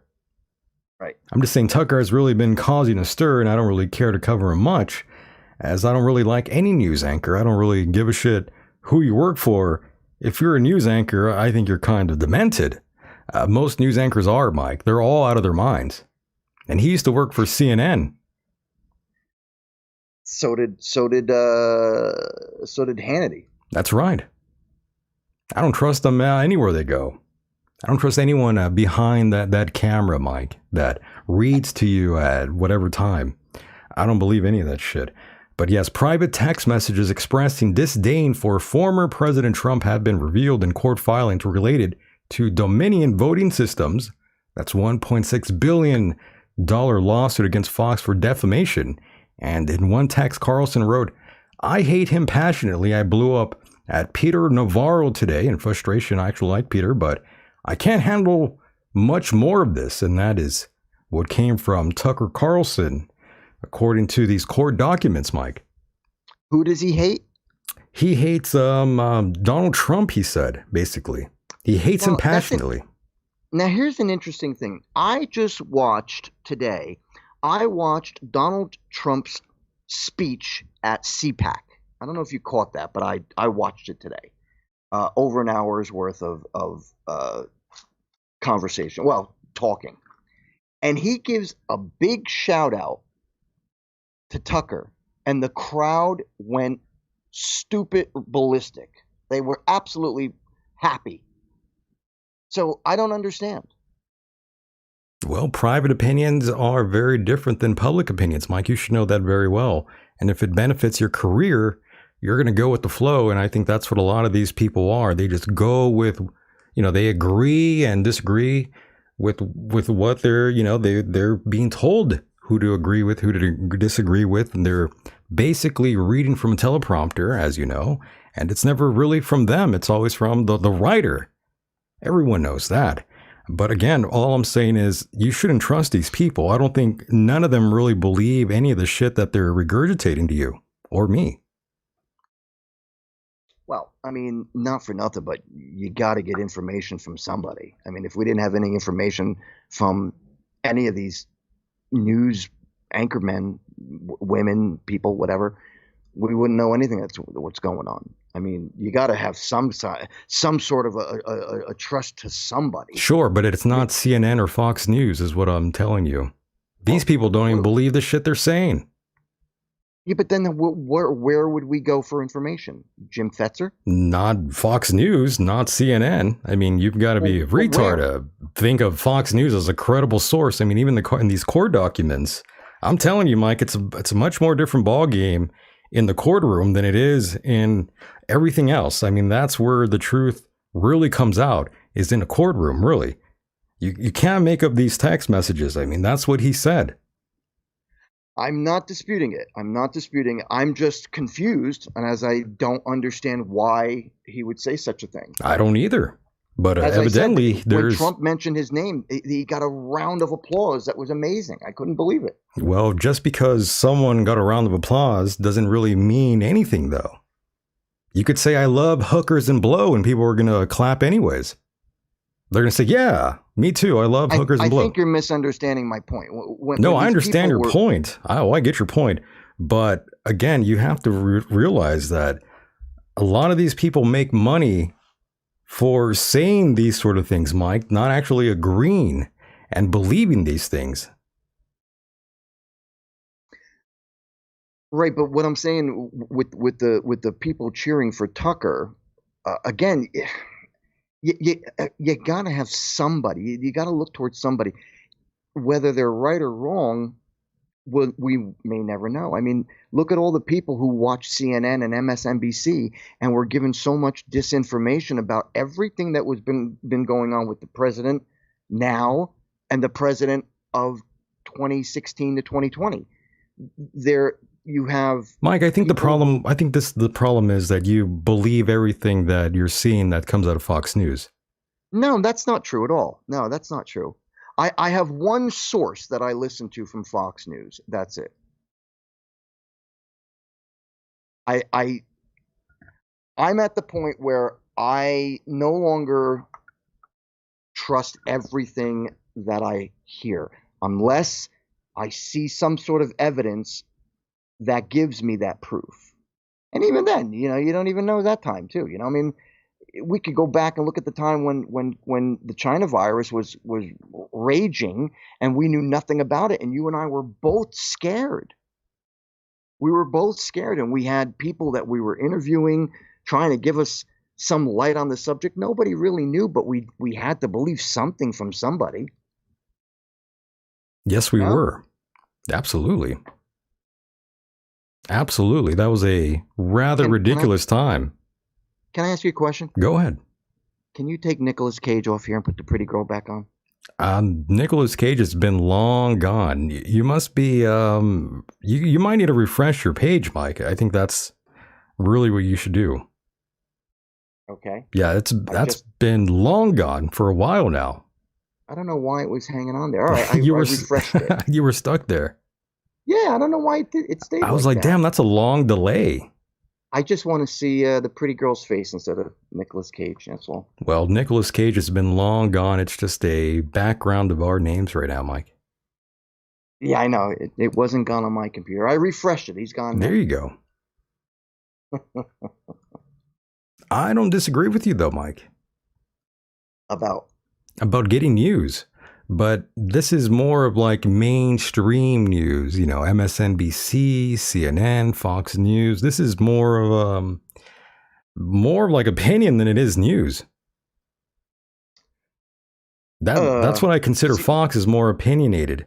It's more opinionated, driven news, really. I don't think it's really based on fact.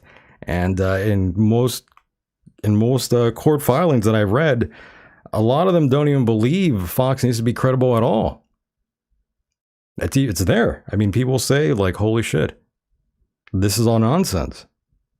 And that's how I feel about CNN. It's all nonsense. That's how I feel about MSNBC and CNN. That's the problem, Mike. You still believe in the whole left and right paradigm, that you believe fully that the Republicans are all 100% straight, all truth, No. I infallible. Yeah, No, but no, no, that's no. how you that's how you come across, though. You come across like a lot of these people that believe in either all what CNN says to be fact in the gospel, and that's bullshit. And I feel the same way about all of these news people. I think it's all bullshit. It's all lies. And Suka, yes, he says I trust Kanye. Yee. Kanye, no, yeah, Conway. Conway knows the truth. Yes. And Bad Dog says it's Jew news either way. He meant to divide and destroy. Bad Dog is right. That's the real problem in America, the Jew. This is true. Wow. Bad Dog tells no lies. He's right. I'm not lying. I am not lying. If I'm lying, then I'm flying. But furthermore, Mike, again, I have a difficult time believing that any of these news anchors believe what they're saying. It comes from the writers and producers. Rarely does it actually come from their own thoughts and opinions. I'm disgusted by all of them, Mike. And let's face it, the guy was friends with Hunter Biden years ago and even had dinner with Hunter Biden and his wife. Hunter Biden. Tucker? Yeah, that's right. Hunter Biden also helped get Tucker's son into college. Yeah, I don't doubt it. This all came back from 2014. Tucker Carlson and his wife contacted Hunter Biden for assistance in getting their son into Georgetown University, while Biden's father, Joe Biden, was serving as vice president. So, I mean, Mike, come on. I don't like any of these people. They're all disgusting. They're all phonies. And be that as it may, I just don't know. I can't respond to any of this because I don't know anything about it. All I can say is that I have to have some sort of information given to me, and the only information that I really get that I consider to be credible is from what you see on TV. Oh no, Mike. Well, I don't watch television. I only listen to the radio, and there's only one particular talk host that I listen to and appreciate what he says because I agree with him. And that would be? Oh, well, you don't like him anyway, so do you want me to tell you? Well, go ahead. I mean, everyone wants to know. Mark Levin. Mark Levin, who is also a contributor at Fox News. Well, yeah, I don't listen to any of the other news broadcasts because I've been able to prove that they don't report what the other news station does and what is done by, well, in this case, particularly Donald Trump. They lied about him constantly. Well, I don't disagree. They did. That they did. They set him up constantly, and as a result, the guy was unable to do his job well, not thorough. I shouldn't say that. He did a great job, but he could have done so much more if they weren't constantly badgering him and his family and his ability to work. But all I'm saying is that the one news source in which I get information is Mark Levin. And what else can I say? I mean, he's the guy who I think tells it straight. Bad Dog says Mike Hideous said he knew who Satan is once. Did I? I don't think you did. I think he might be referring to somebody else. And CM says only program I pay attention to is this one and 2 other comedy podcasts. CM is doing it right. I agree with you. You shouldn't be following many other news outlets out there. We're not really a news outlet, but we shoot straight here. And yes, Bad Dog, the Stones said it was you and me. I don't know what Steven is talking about there. But yes, so welcome aboard all of you out there, first timers, and those of you who return to listen in on this wild program that we have here. We appreciate it all. It's a very different kind of show, and we're going to change it up here in a moment. And in closing with all this, I'm just telling all of you out there, you can't trust these scumbags on TV. I'm sorry, folks. I know some of you worship these people. I know some of you like to idolize these false idols, these false prophets. Go ahead. Worship them all you want. but they are feeding you bullshit. I'm sorry. They're all paid to lie to you every day. They all lie to you, and all of you out there snort it up like Hunter Biden. Shame. It's a shame. It's okay. I will pray for all of you. I think television news journalists are, they're like really excited about the, I'm not sure what the awards that they get, but best journalist, best news anchor. Oh boy. Yeah. Best, all these, best weatherman, best female news journalist. So they get these awards, like I think once a year, and they're so hell bent on ratings for their television shows that if you really think about it, in some cases, they've gone from being a journalist to an actor or actress. That's right. Yeah, they basically are actors. That's right. So that's sort of how I see what today's journalism has become. It's Right. not about doing the story and not taking sides left or right, and to get the facts straight, to give them to the people, whether it be in your newspaper or your television or your radio or whatever. That was what journalism used to be about. Now it's about Opinion. ratings and opinions. Yeah. Right. I don't want to hear your opinion. Give me the news and shut up. That's what we want to see from our news anchors. But sadly, that's not what we get. Maybe one day that'll change. Who knows? But it's always been designed that way, Mike. As I told you a long time ago, here on this program, basically, about Operation Mockingbird, Mike, and how the feds have always controlled the media. Told you who to like, who to hate. What is this Operation Mockingbird? This is thing you're talking Operation about? Mockingbird that started way back in, I would say, the late 60s, Mike. Oh, okay. Yeah, this is all stuff that's been going on forever, Mike. And you saw glimpses of that with all that happened here with the China dust, China dust? the vaccine. Oh, You saw all these things being revealed by those over on Twitter. Once that got bought by Musk, who revealed all these sort of things that the government was doing, paying to censor people and paying to promote the magical potion that's known as the vaccine. I have to ask you, Go ahead. do you trust Elon Musk? Not at all, Mike. I don't trust him, but I do trust all the private emails that were leaked because of it. I trust those emails, though, How do you know they're not fake? because they were passed around. It's not just one person. There's a lot of people that saw these emails that got spread around. And it's not hard to believe that the government was paying.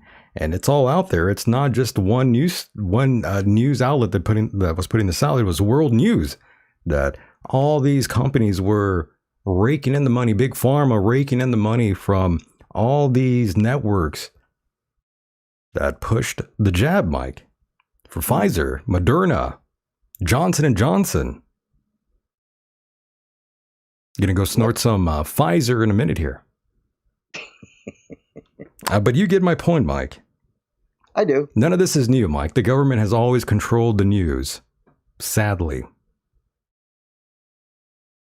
I do. I think to some degree, it controls it far less than other tyrannical countries.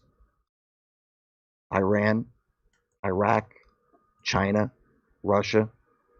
Oh, we're getting there, Mike. They want to control it like those countries, though. Oh, I know. Oh, I know they that's- want that badly. They don't want they don't want the so-called freedom of press. I mean, they want to get rid of any of that. And the freedom of press, that even sounds like something made up at this point. Yeah. They like don't nonsense, want to right? hear Yeah. anybody talking about anything that they don't approve of. Right. Which completely it goes against the First Amendment. I agree. And Mike, to what you've been saying here about the radical Democrats, it's true, though. A lot of them are out of their minds and don't want freedom of speech. And it's only gotten like that. I think it's gotten worse, I should say, Right. over the last 20 years. It has, was yeah, you're not never wrong. like that. Mm-hmm. It wasn't like that before.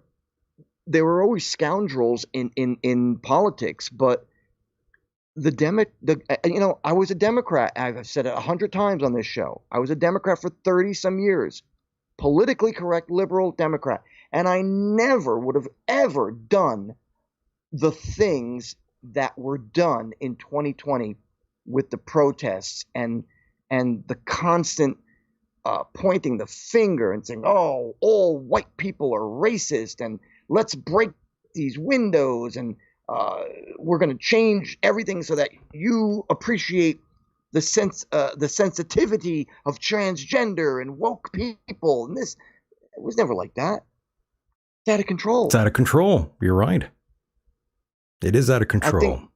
I think far more people are beginning to see the light. They are, and I mean Americans, they are beginning to see the light that we were duped. Yep, we were lied to. And, we'll get off this topic here in a moment here, Mike. We're going to shift gears here into a much more happier sort of topic. And, we cover celebrities here at times. And I have a bit of a celebrity update here for you, Mike. To make things fun again, I do have a bit of a celebrity death pool update here. And of course, we are going to be talking about Madonna for a second here. Right. She came out again recently, Mike. Did she now? Yeah. New boyfriend. Oh, how old is he? She's got a new boyfriend. He is 29 years old, and I believe he's a boxer. 29. He's 29, and she is 64. Okay. More power to her. She's got a young one. A young one. A young one, yes. A young man. Another young one. At least it's not a young girl. How would that make most people feel if she was walking around with a younger girl? Would that be an issue to anyone out there? That's a really good question. I have a hard time believing it would bother anyone. I mean, it doesn't really bother me at all. But, I know some people out there might think that's a little much. But Madonna has a new boyfriend. I believe his name is Josh Popper. And that's the Josh Popper. 29. And I wonder, you think that that name is real? Well, I don't know. Probably not. Like Mike Hideous or something. But Madonna sure is out there getting down with young meat. Young meat. Here she is. Spiritually hungry is the hat that she's wearing. She's wearing a cap right now. For those listening to the audio version of this, I just threw up a photograph of Madonna wearing a hat that says spiritually hungry. And we all know about Madonna. She's very hungry for young meat, evidently. 29 years old, and she is 64 years young. And again, more power to her. If that's the way she wants to rock it, then let her do her. Let her do what she's got to do. And Mike, what do you think of Madonna, though? She's of this age, and she's, she's like a hypersexual person. She still thinks she's the super attractive woman that she used to be. And I'm not saying older women can't be attractive or any of that jazz, but do you think it's a little too much that, she's out there slanging that vagina around like that? She's slanging the vagine like that. The virgina. Right. Do you think it's a little too much, though, Mike? Especially at this age. Do you think she should just relax? Calm down. Like I said in the past about her, I think she, like many celebrities, I think she's having a hard time accepting her mortality. Yeah. The facelift, the cheekbones, the lips, the lips, the fake ass implants. Yeah. So, I mean, how old? 60 what? 64. 64. So she's 1 year away from being a senior citizen. I don't know. I just think she's trying to cheat death. But what do I know? More power to her. Yeah, I guess so. And as far as her being with a guy or a girl that's young, I don't know. I don't care either. Yeah, I don't really care about that. I don't care about anybody's sexuality. You want to have, intimacy with a refrigerator? Go right ahead, knock yourself out. I don't care. I just don't want to hear about it. It's a little much, though. I mean, doing that at that age, I think it's a little. Even for older men, they sexualize these older celebrities as well. But I don't think a lot of them go around and act like her, though. I mean, I could be wrong. Maybe there are that I don't even know about. Possible. You never know. And by the way, didn't she have blonde braids a week ago? She's wearing braids in this photo here. Yeah, those are fake, right? I don't know, Mike, to be honest with you. I mean, because they were blonde a couple of weeks ago. Well, she might have dyed them, Mike. But who knows if that's even her real hair? Who the hell knows? Most likely it isn't. No, those are undoubted. Yeah. But more power to her. She's out there slanging that vagina around, and she's 64. Virginia. That's pretty crazy. That is pretty wild, Mike. I don't even know if at that age I'd be acting that way. Can you imagine, Mike, if all of a sudden I just started taking photographs of myself in my underwear at 64 or 62, whatever it is? And has she done that? Yeah, of course. She gets on Instagram and whatever else, other social media platforms, and she's in her underwear or in some lingerie, acting a fool, acting like she's a teenager, basically. I would like to see one of those pictures. Do you want to see Madonna and all that? Well, I'll tell you why. Because if she's 64, I want to see what she's sporting at 64, and that she would be so proud to sport. Am I gonna have to find 64. This? I don't know. I'm a little bit scared too. Yeah, I'm a little bit afraid to, Mike. I don't want to get booted off here, but I'm trying to find something here for you. But everything I'm finding here, she's pretty much all closed up here. Closed up? Yeah. Oh, you mean clothing? Yeah, she's wearing lots of clothes in all these photographs I'm seeing, which is probably a good thing. Yeah, I mean, I'm just curious if she's bearing all. You want to see what's going on down there? I want to see what a 64-year-old woman looks like. I mean, you ever ate at Arby's? No. I can honestly say no. I haven't. Well, Mike, you don't want to see that. No. Let's just put it that way. You don't want to see that. But yeah, Mike, she throws it around online quite a bit there. Lots of attention whoring going on.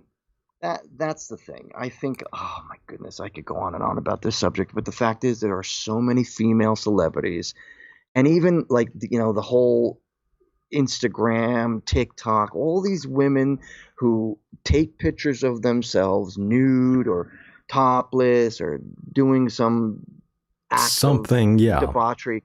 Why? Why do you want to do that to yourself? Don't get me wrong. I'm not a prude. I don't care. I've been around the block. Yeah. But I would never post my picture up and be like, hey, look at my great abs and my masculine thighs. Well, that's what women do online to get attention. They show their ass. They show their breasts. I think it's a cry for attention, and it's kind of sad. It is, yeah. It's pathetic. This is how you got to get strangers, people that don't even know you, to see your picture online. Are you proud of that? Do you think your family and your parents are proud of you for that?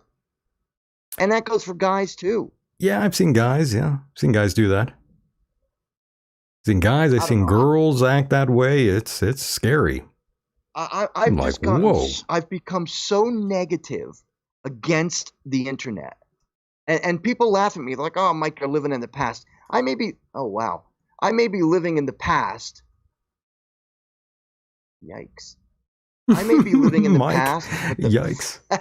That's funny. Oh boy, but yeah, that's Madonna. I saw a better life. And I don't mean technology-wise. I mean socially. I saw people interact better without the internet. Because the internet, though it has made the world smaller, it is also being used for things that are unnecessary. And as I say, there you go. There's the proof, people. The picture is right in front of you. And by the way, Madonna, this is from a photograph of her from a video rather. This is a steal from her TikTok rather, where she was on video throwing away some like her underwear, and yeah, she was saying, you know, that she's a lesbian basically, is what she was saying, that she's gay. Oh, good. And I thought, well, who cares? She's got some arm meat going on underneath her right arm. Let me find the photograph with her grandma underwear, by the way. I thought that was pretty funny. Oh, you mean that's not it? No, the granny underwear. I haven't really shown you that, but here it is. That looks like grandma underwear to me. No, you haven't even seen the pink grandma underwear. It's coming up here. I'm looking forward. Brace yourself, Mike. I am. Brace yourself, my God. I'll hold my breath. You might want to hold your breath if she's holding up her underwear. She's got nice hair, though. I will say that. She's got nice little pink hair going on there. Yeah. That's cool. Oh, what's going on there? Look at those underwear. Okay, so is she wearing them, or did she wear them and she's giving them away? What? No, she's just throwing them off. Look at that big vein. Look at that big vein in her right arm. Oh, I see it. That's her strong arm. See this big, powerful vein coming out of there. See, now look at that picture compared to the picture on the right, and you can definitely see 64. I almost want to say she's got scoliosis too, or not scoliosis. What's that disease women get in their spine when they start to hunch over? That's a man, baby.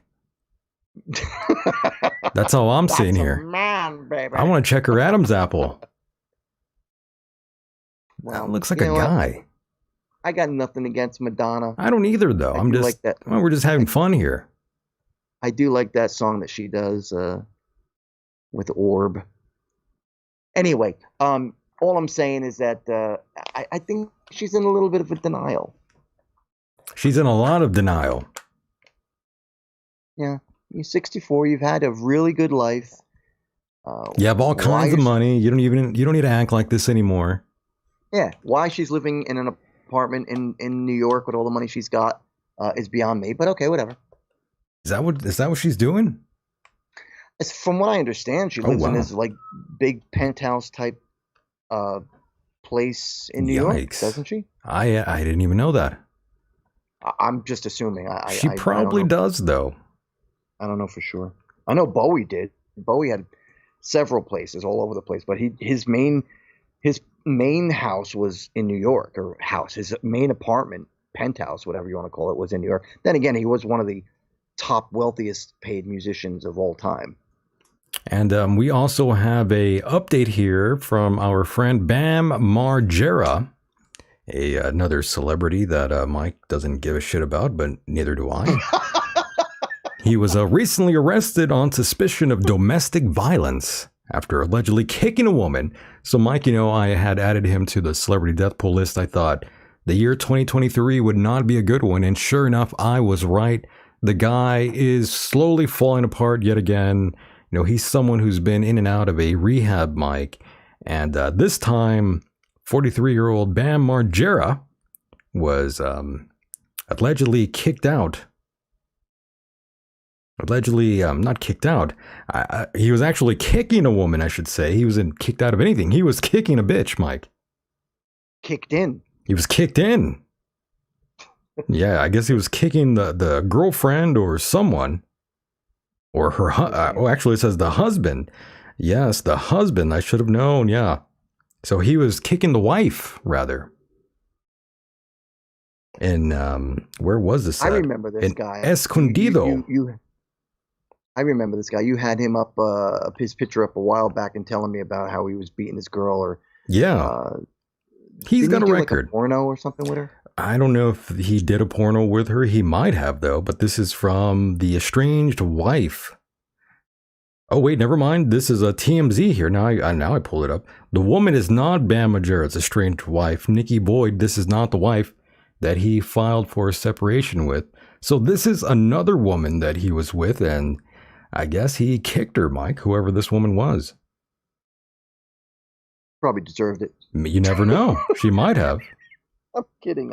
Either way, I don't see this ending good for our friend Bam Margera, Mike. Don't be surprised if we see him offing himself or overdosing. He seems like the kind of guy that would do that. What's his fame from again? The show Jackass. Oh yes, of course. Spoiled Brad. Spoiled Brad. This guy. Yes. Bad Dog says spoiled Brad Margera. Yeah, spoiled Brad Margera. Right. Bad Dog. Right on the money there. Yes, you remember him from the MTV show Jackass. And, you know, he always seemed like an annoying piece of shit, in my opinion. You know, I've never liked him. There were so many kids back in high school and even out of high school that just like loved this guy. You know, I never cared for him. I always thought this guy's going to die soon. And sure enough, he's probably going to die this year, Mike. Well, if you do the things that you do on Jackass, I'm surprised he's not dead already. That's right. But that's our friend. I watched that. That's our friend Bam Margera there. Yes, let's get rid of him. I don't want to see that face anymore. Yeah. There we go. Put the cute girl back on. Oh, you want to see that? All right, there you go, Mike. Put that up there for you. I know you rather see that than Bam Margera's ugly face. Oh, she's far more easier on the eyes. Okay, Mike. Well, we'll go with that. Doing it for you. Thanks, buddy. Doing it for you. My goodness, Mike, we have almost ran out of time here. Have we? Oh, almost. We're kind of out of time here, but we did have. I had one more story for you, Mike. I mean, I know you like UFOs as much as I do. You love space, and during an interview with Stephen Colbert, who I hate and kind of wish he would check out sooner than later. But I not to interrupt you, yes, sir. I have a friend who's a beautician who actually used to do Stephen Colbert's hair. Really? And it was real hair, not a wig, unlike Howard Stern? Yeah. This was probably, I'm going to say like 20 years ago. Okay. When he was still coming off of the Daily News, the Daily Show, I think it was. Yes. But yeah, he used to go in Montclair, New Jersey. He used to go up and get his hair done. In Montclair? Yeah, I think he has a house up there. In Montclair, that reminds me of someone. That's it now. It does. It reminds me of that guy, Chris Christie, who, I hate. Yes, what did I want to tell you about Chris Christie? I can't stand Chris Christie, by the way. I know, that's why I wanted to tell you something. I hate this guy with a passion. He's a jerk. I hope all bad things happen to Chris Christie. I hate that guy. He's just the scum of the earth, I would say. Ugh, Chris Christie, give me a break. Why couldn't he have died of COVID, Mike? Life's not fair. So many good people died of COVID. Why not Chris Christie? Well, that's because he was too busy eating. He was too busy eating. That's why he survived. Hey, did you hear about Fetterman? Yeah, of course you did. I did. Is he in the hospital thing? Yeah. Oh, waste of time. Well, that's another guy who should check out. I see Eric Filth is on. Hello, Eric. Who's Eric Filth? He's an old friend of mine. Is he filthy? He's a filthy 50-cent whore. Does he like Chris Christie? Probably. Oh, God. Even though he lives closer to you, you think he lives in California? Yeah, he lives in California by you. Well, tell him he's not welcome here if he likes Chris Christie. That Jersey whale. Yeah, that's what Anthony said. Pretty sure he doesn't like Chris Christie. I know what he's referring to, by the way, Anthony in the chat room about that. There is this really great call I would play here about with Chris Christie getting buried by a caller. I wish I had that clip queued up here for you. I remember that. You remember that? That was awesome. Yeah. Wasn't that funny? That was hilarious. Oh my God, I found it. Play it. I found the clip. Came on the air, swore on the air. Who swore? And so you did. Kick the heck out of you. You're swearing on the air, Mike. You're a bum. So let's just go. Bad optics, okay? Mike. I'd love to come look at your optics every day, buddy. That's you know what? And you know what, Mike? What matters is what you do. That's what matters. And what have you done? What I just did was stop polluting the airways with a guy like that. Now, listen, these guys are going to come on and notice they're both from Montclair. Well, you know what's so funny? Can I just say? Yeah. Montclair. Montclair. Unfortunately, you didn't really get the part where the caller called him a whale, basically. I remember hearing it, so I vaguely remember. That was hilarious. Just because it's Chris Christie, not because he's fat or anything. It's just Chris Christie's a scumbag. That's what we're getting at here. And that caller really laid into him, by the way. Yeah. That was good. It certainly did. Yeah, that was a good call. Loved that. But yes, we do have a little bit of a UFO thing here for you, thanks to Stephen Colbert. And yes, during an interview with Stephen Colbert, filmmaker Steven Spielberg expressed his fascination with UFOs and suggested a theory that links extraterrestrial life to time-traveling Earth dwellers, Mike. He speculated that... Wait. Repeat that? Steven Spielberg expressed his fascination with UFOs and suggested a theory that links extraterrestrial life to time-traveling Earth dwellers. No, I don't believe any of that crap. He speculated that it is possible that humans from the future are coming back to document the second half of the 20th century and the 21st century, tracking the last 100 years of our history. And that's what Spielberg is saying right now in interviews. What do you make of that, Mike? It's crap. It's stupid. First of all, you cannot travel through time. Secondly, there are no aliens flying around on this planet. And I don't want to hear, well, they haven't communicated with us. No. So in other words, UFOs are fake and gay, Mike. No. Oh, okay. UFOs are real, but that doesn't mean they're from other planets. I hear you. And until that is proven, I simply do not believe in extraterrestrials. I need proof. You need proof. I need proof. I'd like to believe in them. I'd like to think that there's something amazing out there that we can communicate with, but there's no proof. There's no proof. And yet people they want to believe so bad that there's intelligent life out there. I do too. But the fact is, why would they fly 100 light years from whatever planet they're living on here and just fly around and not tell anybody? Sounds kind of pointless, right? Yeah, it's like, well, hey, we're here, but we don't want to talk to you. But we can't talk. Yeah. That is pretty funny. But yes, he also stated, Mike, that he thinks it is mathematically impossible for humans to be the only intelligent species in the universe. And then you have Nick Pope out there who says he's a former British Ministry of Defense and a UFO investigator. He shares the same belief that there is life in the universe, citing the laws of physics that seem to be the same in the observable universe. That I agree with. The issue of UFOs has recently gained attention amid links to national security concerns. And President Biden suggested that the unidentified objects that were brought down may have been linked to private companies or research institutions.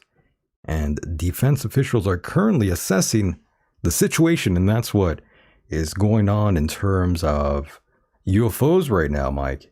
Some people believe, some people don't. Everyone's fair to believe what they want. I think they should start shooting them down. Then we'll find out if there's any aliens in those stupid ships. They might have, though. They might have shot down at least one UFO, at least at one time. Some people point back Area to 51? Roswell. Yes, back in 1947 with Roswell. I don't believe that either. Some people believe that's what happened here in more recent times. I don't know, though. I have no idea. I can't really say for sure just yet. But the whole... I don't... Go ahead. I'm sorry. Go ahead. I was just going to say, I find it interesting that people definitely talk about alien abductions. And, I love these subjects, to be honest with you, Mike. I love UFOs and aliens and all this wild shit. I love it, to be honest. I think it's great. I like it too, but again, I need total facts. And what I kind of find discouraging is that all these UFO programs, they always put it out there like, oh, there's definitely gonna, there's definitely aliens out there, and they're flying around. We don't know that. We don't know that yet. Some people think otherwise. We just don't know where they're coming from. Right, and they could be coming from Earth. You never know. They might be coming from the ocean. That's what I was going to say. They've seen UFOs come up out of the water and into the water. As a matter of fact, not too long ago, a Navy ship, if I'm not correct, actually witnessed, while they were watching something on the radar, or the sonar, whatever it was, they watched a craft go into the water and disappear after floating around for however long. Yeah, so you don't really know. They don't know. It could be a lot another of things. country with superior technology. We just never know. I keep an open mind, though. Or at least I try to, Mike. In terms of aliens. Why not? I don't know. I'd like to believe. I did. Did you ever see the movie, the Alien movies? I've seen so many, Mike. Okay. I've seen too many. The one that came out in, I think, 2015, called Prometheus. That was a fun movie, yeah. And I don't want to be a spoiler for anybody who hasn't seen the movie, but the basically what Ridley Scott has done is he's created a story in which it's a theory where aliens came to this planet and basically grew us like a science project. And that's what they say that we are, according to the Sumerians out there. They talk. Right now, they're one of the oldest all I'm saying, and first recorded civilizations. They talk about our creation and how we were genetically altered, basically. They created us as slaves. And that's what the Sumerians believe. They were created by the gods. Those racist aliens. The Anunnaki, Mike. From those who heaven came to earth. And they say they pretty much genetically modified us to become slaves. And that's what some of them believe that. Some folks out there. I don't necessarily believe that, though. Were we genetically modified and engineered to some degree? I would have to say maybe, Mike, most likely. I don't think we really, I have a hard time believing that we weren't, is what I'm trying to say, Mike. There's also people out there who will combine the theory of alien life having created humanity and the religious versions and theories of a Messiah who comes to Earth and tells everybody that there's a greater being in the sky. So there's that. In fact, you can even look back in some pictorial history, before books and TV and the internet, where they were saying that the gods, their gods, whatever race, their gods were coming from the heavens. And, the combination of seeing a comet, a meteorite, and then, and I'm not saying this happened, but I'm saying the possibility of maybe seeing a UFO back then, 2,000 years ago. They combined it with the possibility of thinking that, well, maybe, and I'm just using Christianity as a sample, maybe our God, the God of Jesus Christ, is an alien. You never know. We might be. We might be the alien. Just a theory. We might be the alien, Mike. And joining me on the line here, on the call-in line, we have someone here. Caller, go ahead. You are live. Hey, Mr. Deacon and Mr. Hideous. It's the dumb janitor. Oh, it's the janitor. Hey, there what's he up, is. Janitor? I thought I'd put in my 2 cents. Yeah, go ahead. Hang up on the one thing about the Jesus thing that I've talked to my father about several times, which he is just disgusted by the thought of aliens. And then I had to throw in his face one time that, well, you don't believe in aliens, but you believe in Jesus, right? So wouldn't Jesus be considered an alien? I agree. He could be considered extraterrestrial. He could be a hippie alien. Yo, he was so furious. Oh, we didn't like that. It didn't end well. Ooh. But you can't make the comparison. You can't make the comparison of like anybody who's a serious believer in either Christianity, Judaism, Islam, all the religions. You can't, somebody who's dedicated to that, you can't tell them that kind of a theory because they won't accept it. They simply will not accept it. They just won't. I understand that. But it makes more sense to me if all the stories, if that's where the stories came from, to me, that makes more logical sense to me in my brain. But that's just me. I'm not religious, so you just, I don't even try to fight with them. Every now and then I'll get into it with somebody, having a few drinks, whatever, just because I get frustrated with hearing all the Christian stuff and all the religious stuff. But I try to stay away from it because you just can't convince people. I think it's more about they're worried about dying and what's going to happen, so they have to hang on to it just because of that reason, not our logical sense of reality. In my mind is where I think it all comes from. But not to change again, but back to the Roswell thing that you guys are talking about. Have you guys ever heard the theory that it was the Russians that was manipulating, like doing genetic experiments with people, whatever, monkeys or something? It was. I had heard, I heard about that before, they but dropped the UFO, but they dropped something that looked like a UFO with genetically modified something to fuck with us, pretty much. And what are you talking about? Are you talking about Area 51? Is that what you're saying? One in Roswell. So you're saying this whole subject that you're saying is that the Russians dropped a so-called craft out of the air to screw with us? Yes, that's one of the theories. I've heard that, but I don't know if that's true or not. But no, I don't think that happened. But yes, that's one theory that I did hear of in regards to the 1947 crash out in Roswell, New Mexico. I don't really believe that, to be honest, but that's one theory. And one of these other theories that's kind of something that the common folk of Russia have talked about. And, I talked to some Russians out there myself. And, the consensus is that Americans didn't even go to the moon back in 1969. They think we faked that. That's like a common thing out there for the Russians. They don't believe that we went to the moon in 69. And that's crap too. I was just going over that with somebody.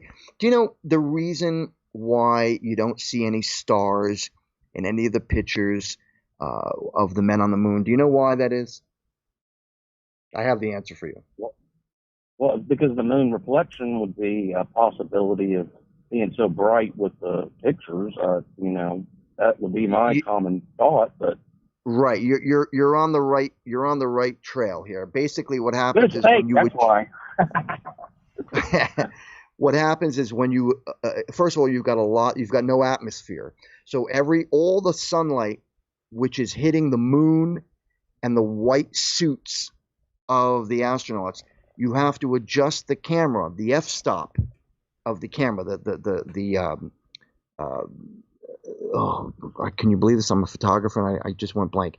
You have to adjust the f-stop of the camera, which is the iris of the camera, the lens itself, in order to not be overexposed. So when you're focusing on the astronauts, and the land, the layout of the land on the moon, all other points of light are diminished. In other words, all those stars, they disappear in that picture. The only other way they could have gotten pictures of the stars would be by darkening bringing your f-stop up high, excuse me, up higher, so that you could see the stars, but then all your astronauts and your moon landscape would disappear. I might have hung up on somebody. Do we have someone on the line here? Caller, go ahead. Yeah, sorry. This is Bad Dog. I was just listening. Oh, that's Bad Dog. Yeah. And I hung up on the previous caller there. I apologize, by the way. I'm sorry about that. Yes. Don't call back. I apologize. I didn't mean to do that to you, but yes, Bad Dog, thanks for calling in. Brother. It's the first time I've ever called in. I love you guys. We love you. I love the way, it's just regular conversation. That's right. Regular guys discussing multiple issues, and nobody seems to be extremist, you know what I mean? So I'm an extremist. Well, I am too in a way, but I'm willing to change, you know what I mean? So well, while you're willing to change, I'm not. Well, okay, then if an alien flies down out of the sky right now and you don't believe in aliens now, but a bird comes up to you and tweets in your ear and sits on your shoulder and goes, then you're probably going to change your mind. Yeah, you're right about that. That's true. Because have you seen the robotic animals like insects and? You mean the drones that look like insects? Sure. Yeah. That's crazy. Yeah, I came up with that idea when I was in college in '98. You came up with that idea? You're like Al Gore, who invented the internet. No. Do you know Al Gore? I'm a nobody. I'm a total loser. But no, you're not a loser. Come on. I used to think of these things before they would happen, right? So, but there was a time when I thought, man, if for instance, like 9/11, right? So sure, they came up with this. I noticed the first day when that happened, immediately they were screaming terrorism. And so I got off work and I heard it on the radio, and I went to the bar as usual. I walk in, I scream, "Jihad, jihad!" Oh, and I noticed everybody was pissed. You're that guy. Like Mikey's that guy. I'm that guy. Yeah, I'm the guy. Oh, love that. Okay. And everybody was so fucking pissed. I bet. I was thinking, why are they so angry? They already know who the terrorists are. They don't even. All they knew was that must have been oh boy, I gotta watch my language. All they knew there was like a raghead. There was a raghead. Yes. Yeah, so that's normal. That was programmed into us from a long time ago, for 20 years, right before it even happened. Right. We knew all this. Terrorism must come from the Middle East or whatever. Right. So I went home, and to my friend after I left the bar, and I said, I think that what they're going to do is they're going to end up using this against us as domestic. They're going to eventually call us all terrorists, and I was concerned. I was hopeful that maybe they were going to use it to go after gangs, like the Bloods and like street gangs. Where I grew up in Houston, it was pretty violent. Yeah, and I was hoping they were going to go after like what I consider to be terrorists. But they never did. They never did. They never even televised any of it. They don't even televise the gang wars on, It's true. So I was like, well, these guys, they're going to come after us. What they're doing is the first thing I did was I looked up terrorism in the dictionary. And I realized that there was no singular form of terrorist in the dictionary. It was a plural form. And terrorism, all it meant was anybody that causes fear. That's all it said. And even in the FBI and dictionary, that's all it said. Even in the legal dictionary, it's all it said. Is anybody that causes fear. But they quickly changed it. So I think now that they've figured out a way to pretend like they're scared because people that disagree with them are causing fear, that all the music like Mike Hideous made and all the old stuff from the 80s, 70s, 60s, whatever, American music that spread across the world, all the ideas, all that is now going to be considered fear-mongering. Pretty much. Terrorism. Pretty much. He's basically saying, Mike, that everything that we used to like and enjoy will be labeled in a nefarious sort of way and presented to you as being just that, nefarious and something you should not want to listen to, something that's bad. Kind of like how they make, Caucasian men and women out there feel bad for being Caucasian. And furthermore, right. And furthermore, no one, no matter what race you are, you should not feel bad about being any race, really. You shouldn't let anyone make you feel that way, whether you're black, white, you can't help it, red, green, yellow, orange, whatever the hell you are. You shouldn't feel bad and let anyone else, make you feel ashamed of any of that. None of that even matters. So those people are insane. And Asuka said that Mike is a terrorist. Is that so? No, I'm not saying he is, but I'm saying that if anybody that goes against, I'm just saying that is a possibility, and that seems to be the goal. That they want to be able to just label somebody as a terrorist. And well, they want to. On one hand, they want to label everybody, particularly anybody who's white, and call them racist and homophobic and this, that, and the other, and that we're terrible people and we've done all these terrible things. And at the same time, they say, well, we don't want any labels. We don't want you to look at us and think that we're male or female. We want you to call us they. Right. So they're hypocrites on both sides. Yeah. Exactly. You either want to be labeled or you don't.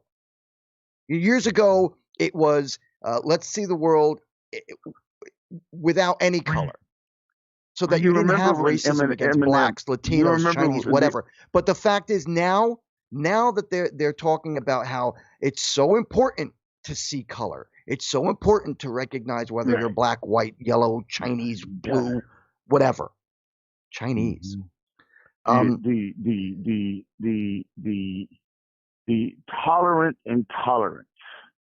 It's weird. It's like the intolerant tolerant. Like, I'll tolerate everything except you. Yeah, it's all bullshit. It's all hypocritical bullshit.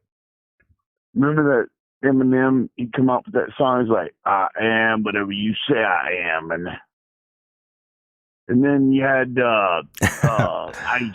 Ice-T come out with Cop Killer. Cop Killer. Two Live Crew come out with Banned in the USA. Banned in the USA. Now the funny thing about that song Cop Killer from Ice-T isn't or wasn't Ice-T on a detective / police television show? After he created Body Count and he created all this controversy and everybody wanted to kill him, all the cops wanted to kill him, he sort of like got paid off in a way. And so what they did was they made him an actor playing a cop on Law and Order. Just to shove it in your face. Not only that, before he was on the TV series, he was in several movies where it was dealing with gangs, like inner city gangs, and he was a cop. Ironic. It is ironic. It's as ironic as Alec Baldwin shooting somebody, an anti-gun guy That's shooting true. somebody. Well, Bad Dog, I do want to thank you. We are kind of running out of time already, but I really appreciate the fact that you had the balls to step it up and give us a call here. Thank you very much, Michael. You got it, brother. Nice to see. Yes, nice sir. to talk to both of you. Thank you. Take care, Thanks, my friend. bro. Good night. And there he goes. That was Bad Dog. And before we do get out of here, we were getting calls from, what's her friend called again? The janitor. Yeah, sorry about that, janitor. Yeah, I did not mean to hang up on you. I apologize, and I'm sure he's going to answer the phone. We're going to call him back, Mike. We're calling him back. We're the only show that will call you. We're going to call. Oh my God! I can't believe you guys called me back. We had to call you back. I love that. We had to call him back. No, that's great. Oh, that's awesome. We had to call you back because we're going to end the show very soon here, and I saw that you were calling in. Give us the rundown. What's on your mind, my friend? Get it all out before we shut it down. I just wanted one last thing. I just wanted Mr. Hideous to know, and I'm sure you guys already know. I'm not sure if you do, but you were talking about the new stuff, and what's the project that you brought up that the CIA's involved? You mean Operation Mockingbird?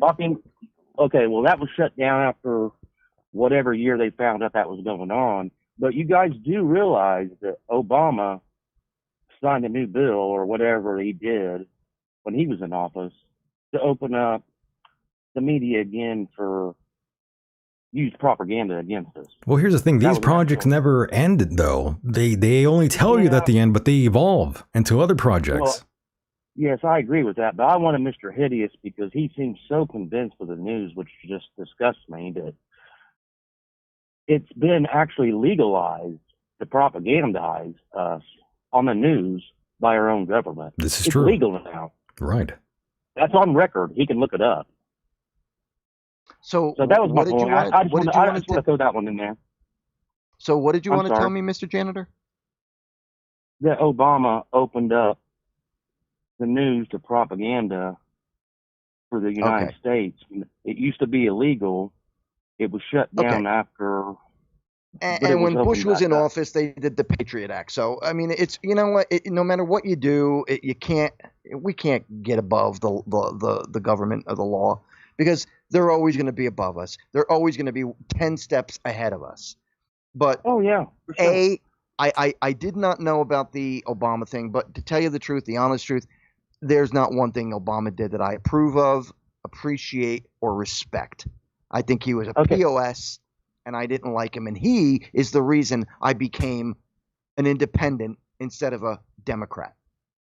Okay, one other thing, too, real quick, is I talked to you, Mr. Hideous, about Trump's wife with a pet project to do the pre-crime thing. Well, I heard it again the other day on another podcast. And well, I heard she was involved with it. But the person that was actually started it, and I believe it's going. I'm not 100% sure. I think it was Bill Barr, if that's the correct name, whatever, that guy. Bill Maher.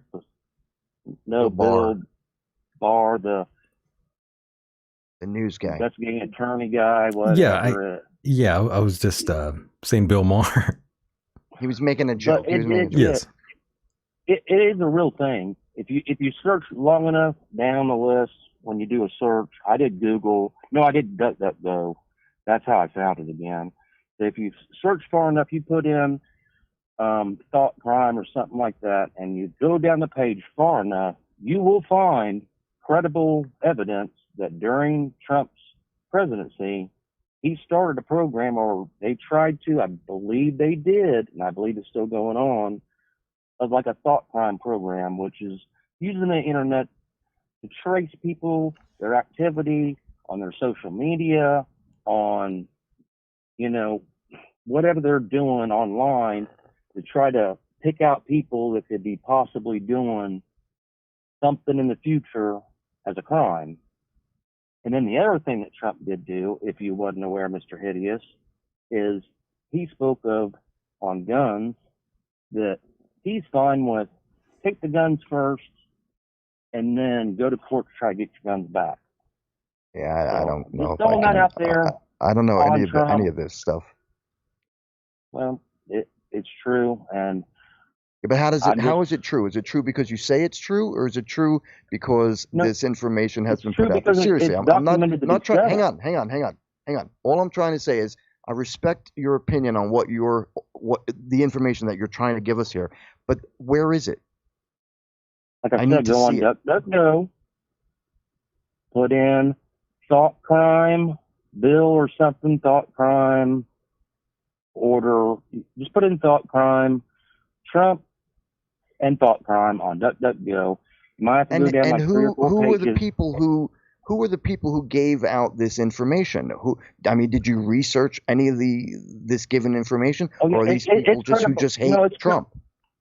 It's credible, like New York Times stuff. It's credible, like the stuff you believe. New York Times is not credible. I ain't gonna say it's credible. It could be the CIA, but yeah, they're not credible either. Look what the FBI and CIA have been doing.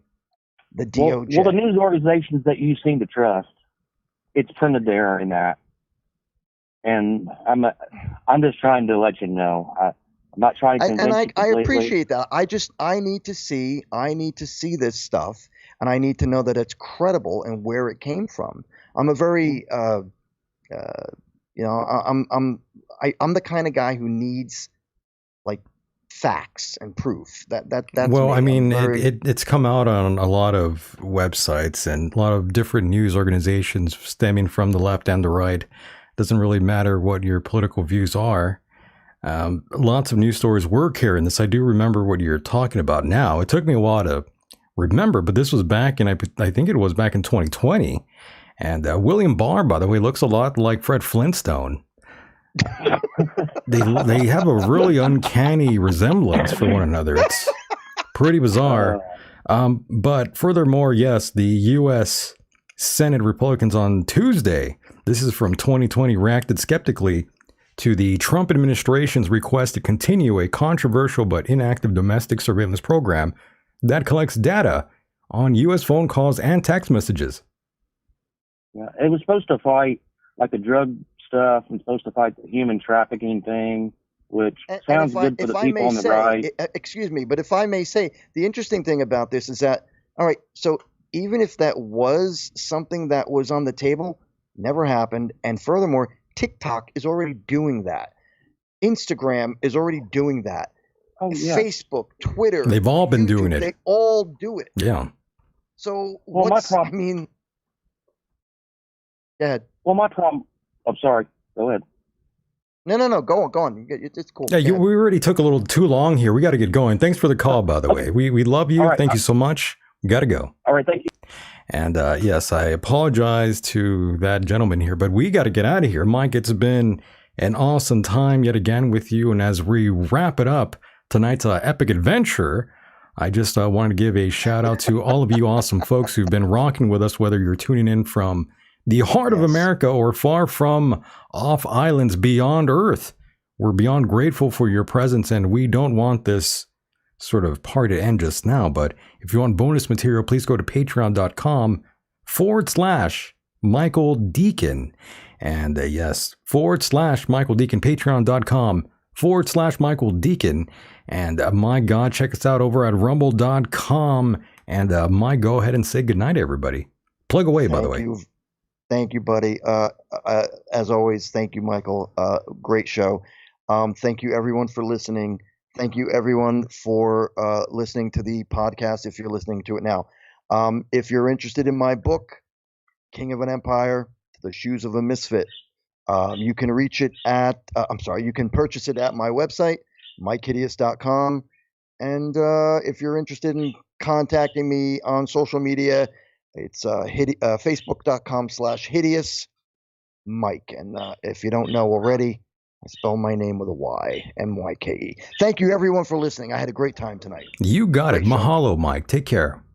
All right, buddy. I'll talk to you later. And there he goes, boys and girls, the one and only Mr. Mike Hideous. And I do want to thank all of you out there in the chat room that hung out with us. Bad Dog, Eric, Keith, D, Gitz, whatever your name is, Steven. and Asuka, and everyone else that was here in the chat room. And of course, major shout out to those that listen primarily on the podcast rendition of this program. Always a honor and pleasure to have you wonderful folks out there as well. And, I do wish all of you would come in and listen to the program live and direct here on YouTube. And if any of you haven't subscribed yet, please do so. Subscribe to the program. We would love that. And I'm hearing the music. That means we got to get going. Oh, yes, we got to get out of here. Oh, yes, now we know these are strange and mysterious times we're living in, folks. But one thing's for sure, we'll always be here to keep you entertained and enlightened. So until we meet again, boys and girls, stay safe wherever you are on this island Earth. Beware of the Jew. And with that said, the world is a mysterious place, and life itself is a mystery. Until next time, good night.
And we want them to forget you and your cunt face.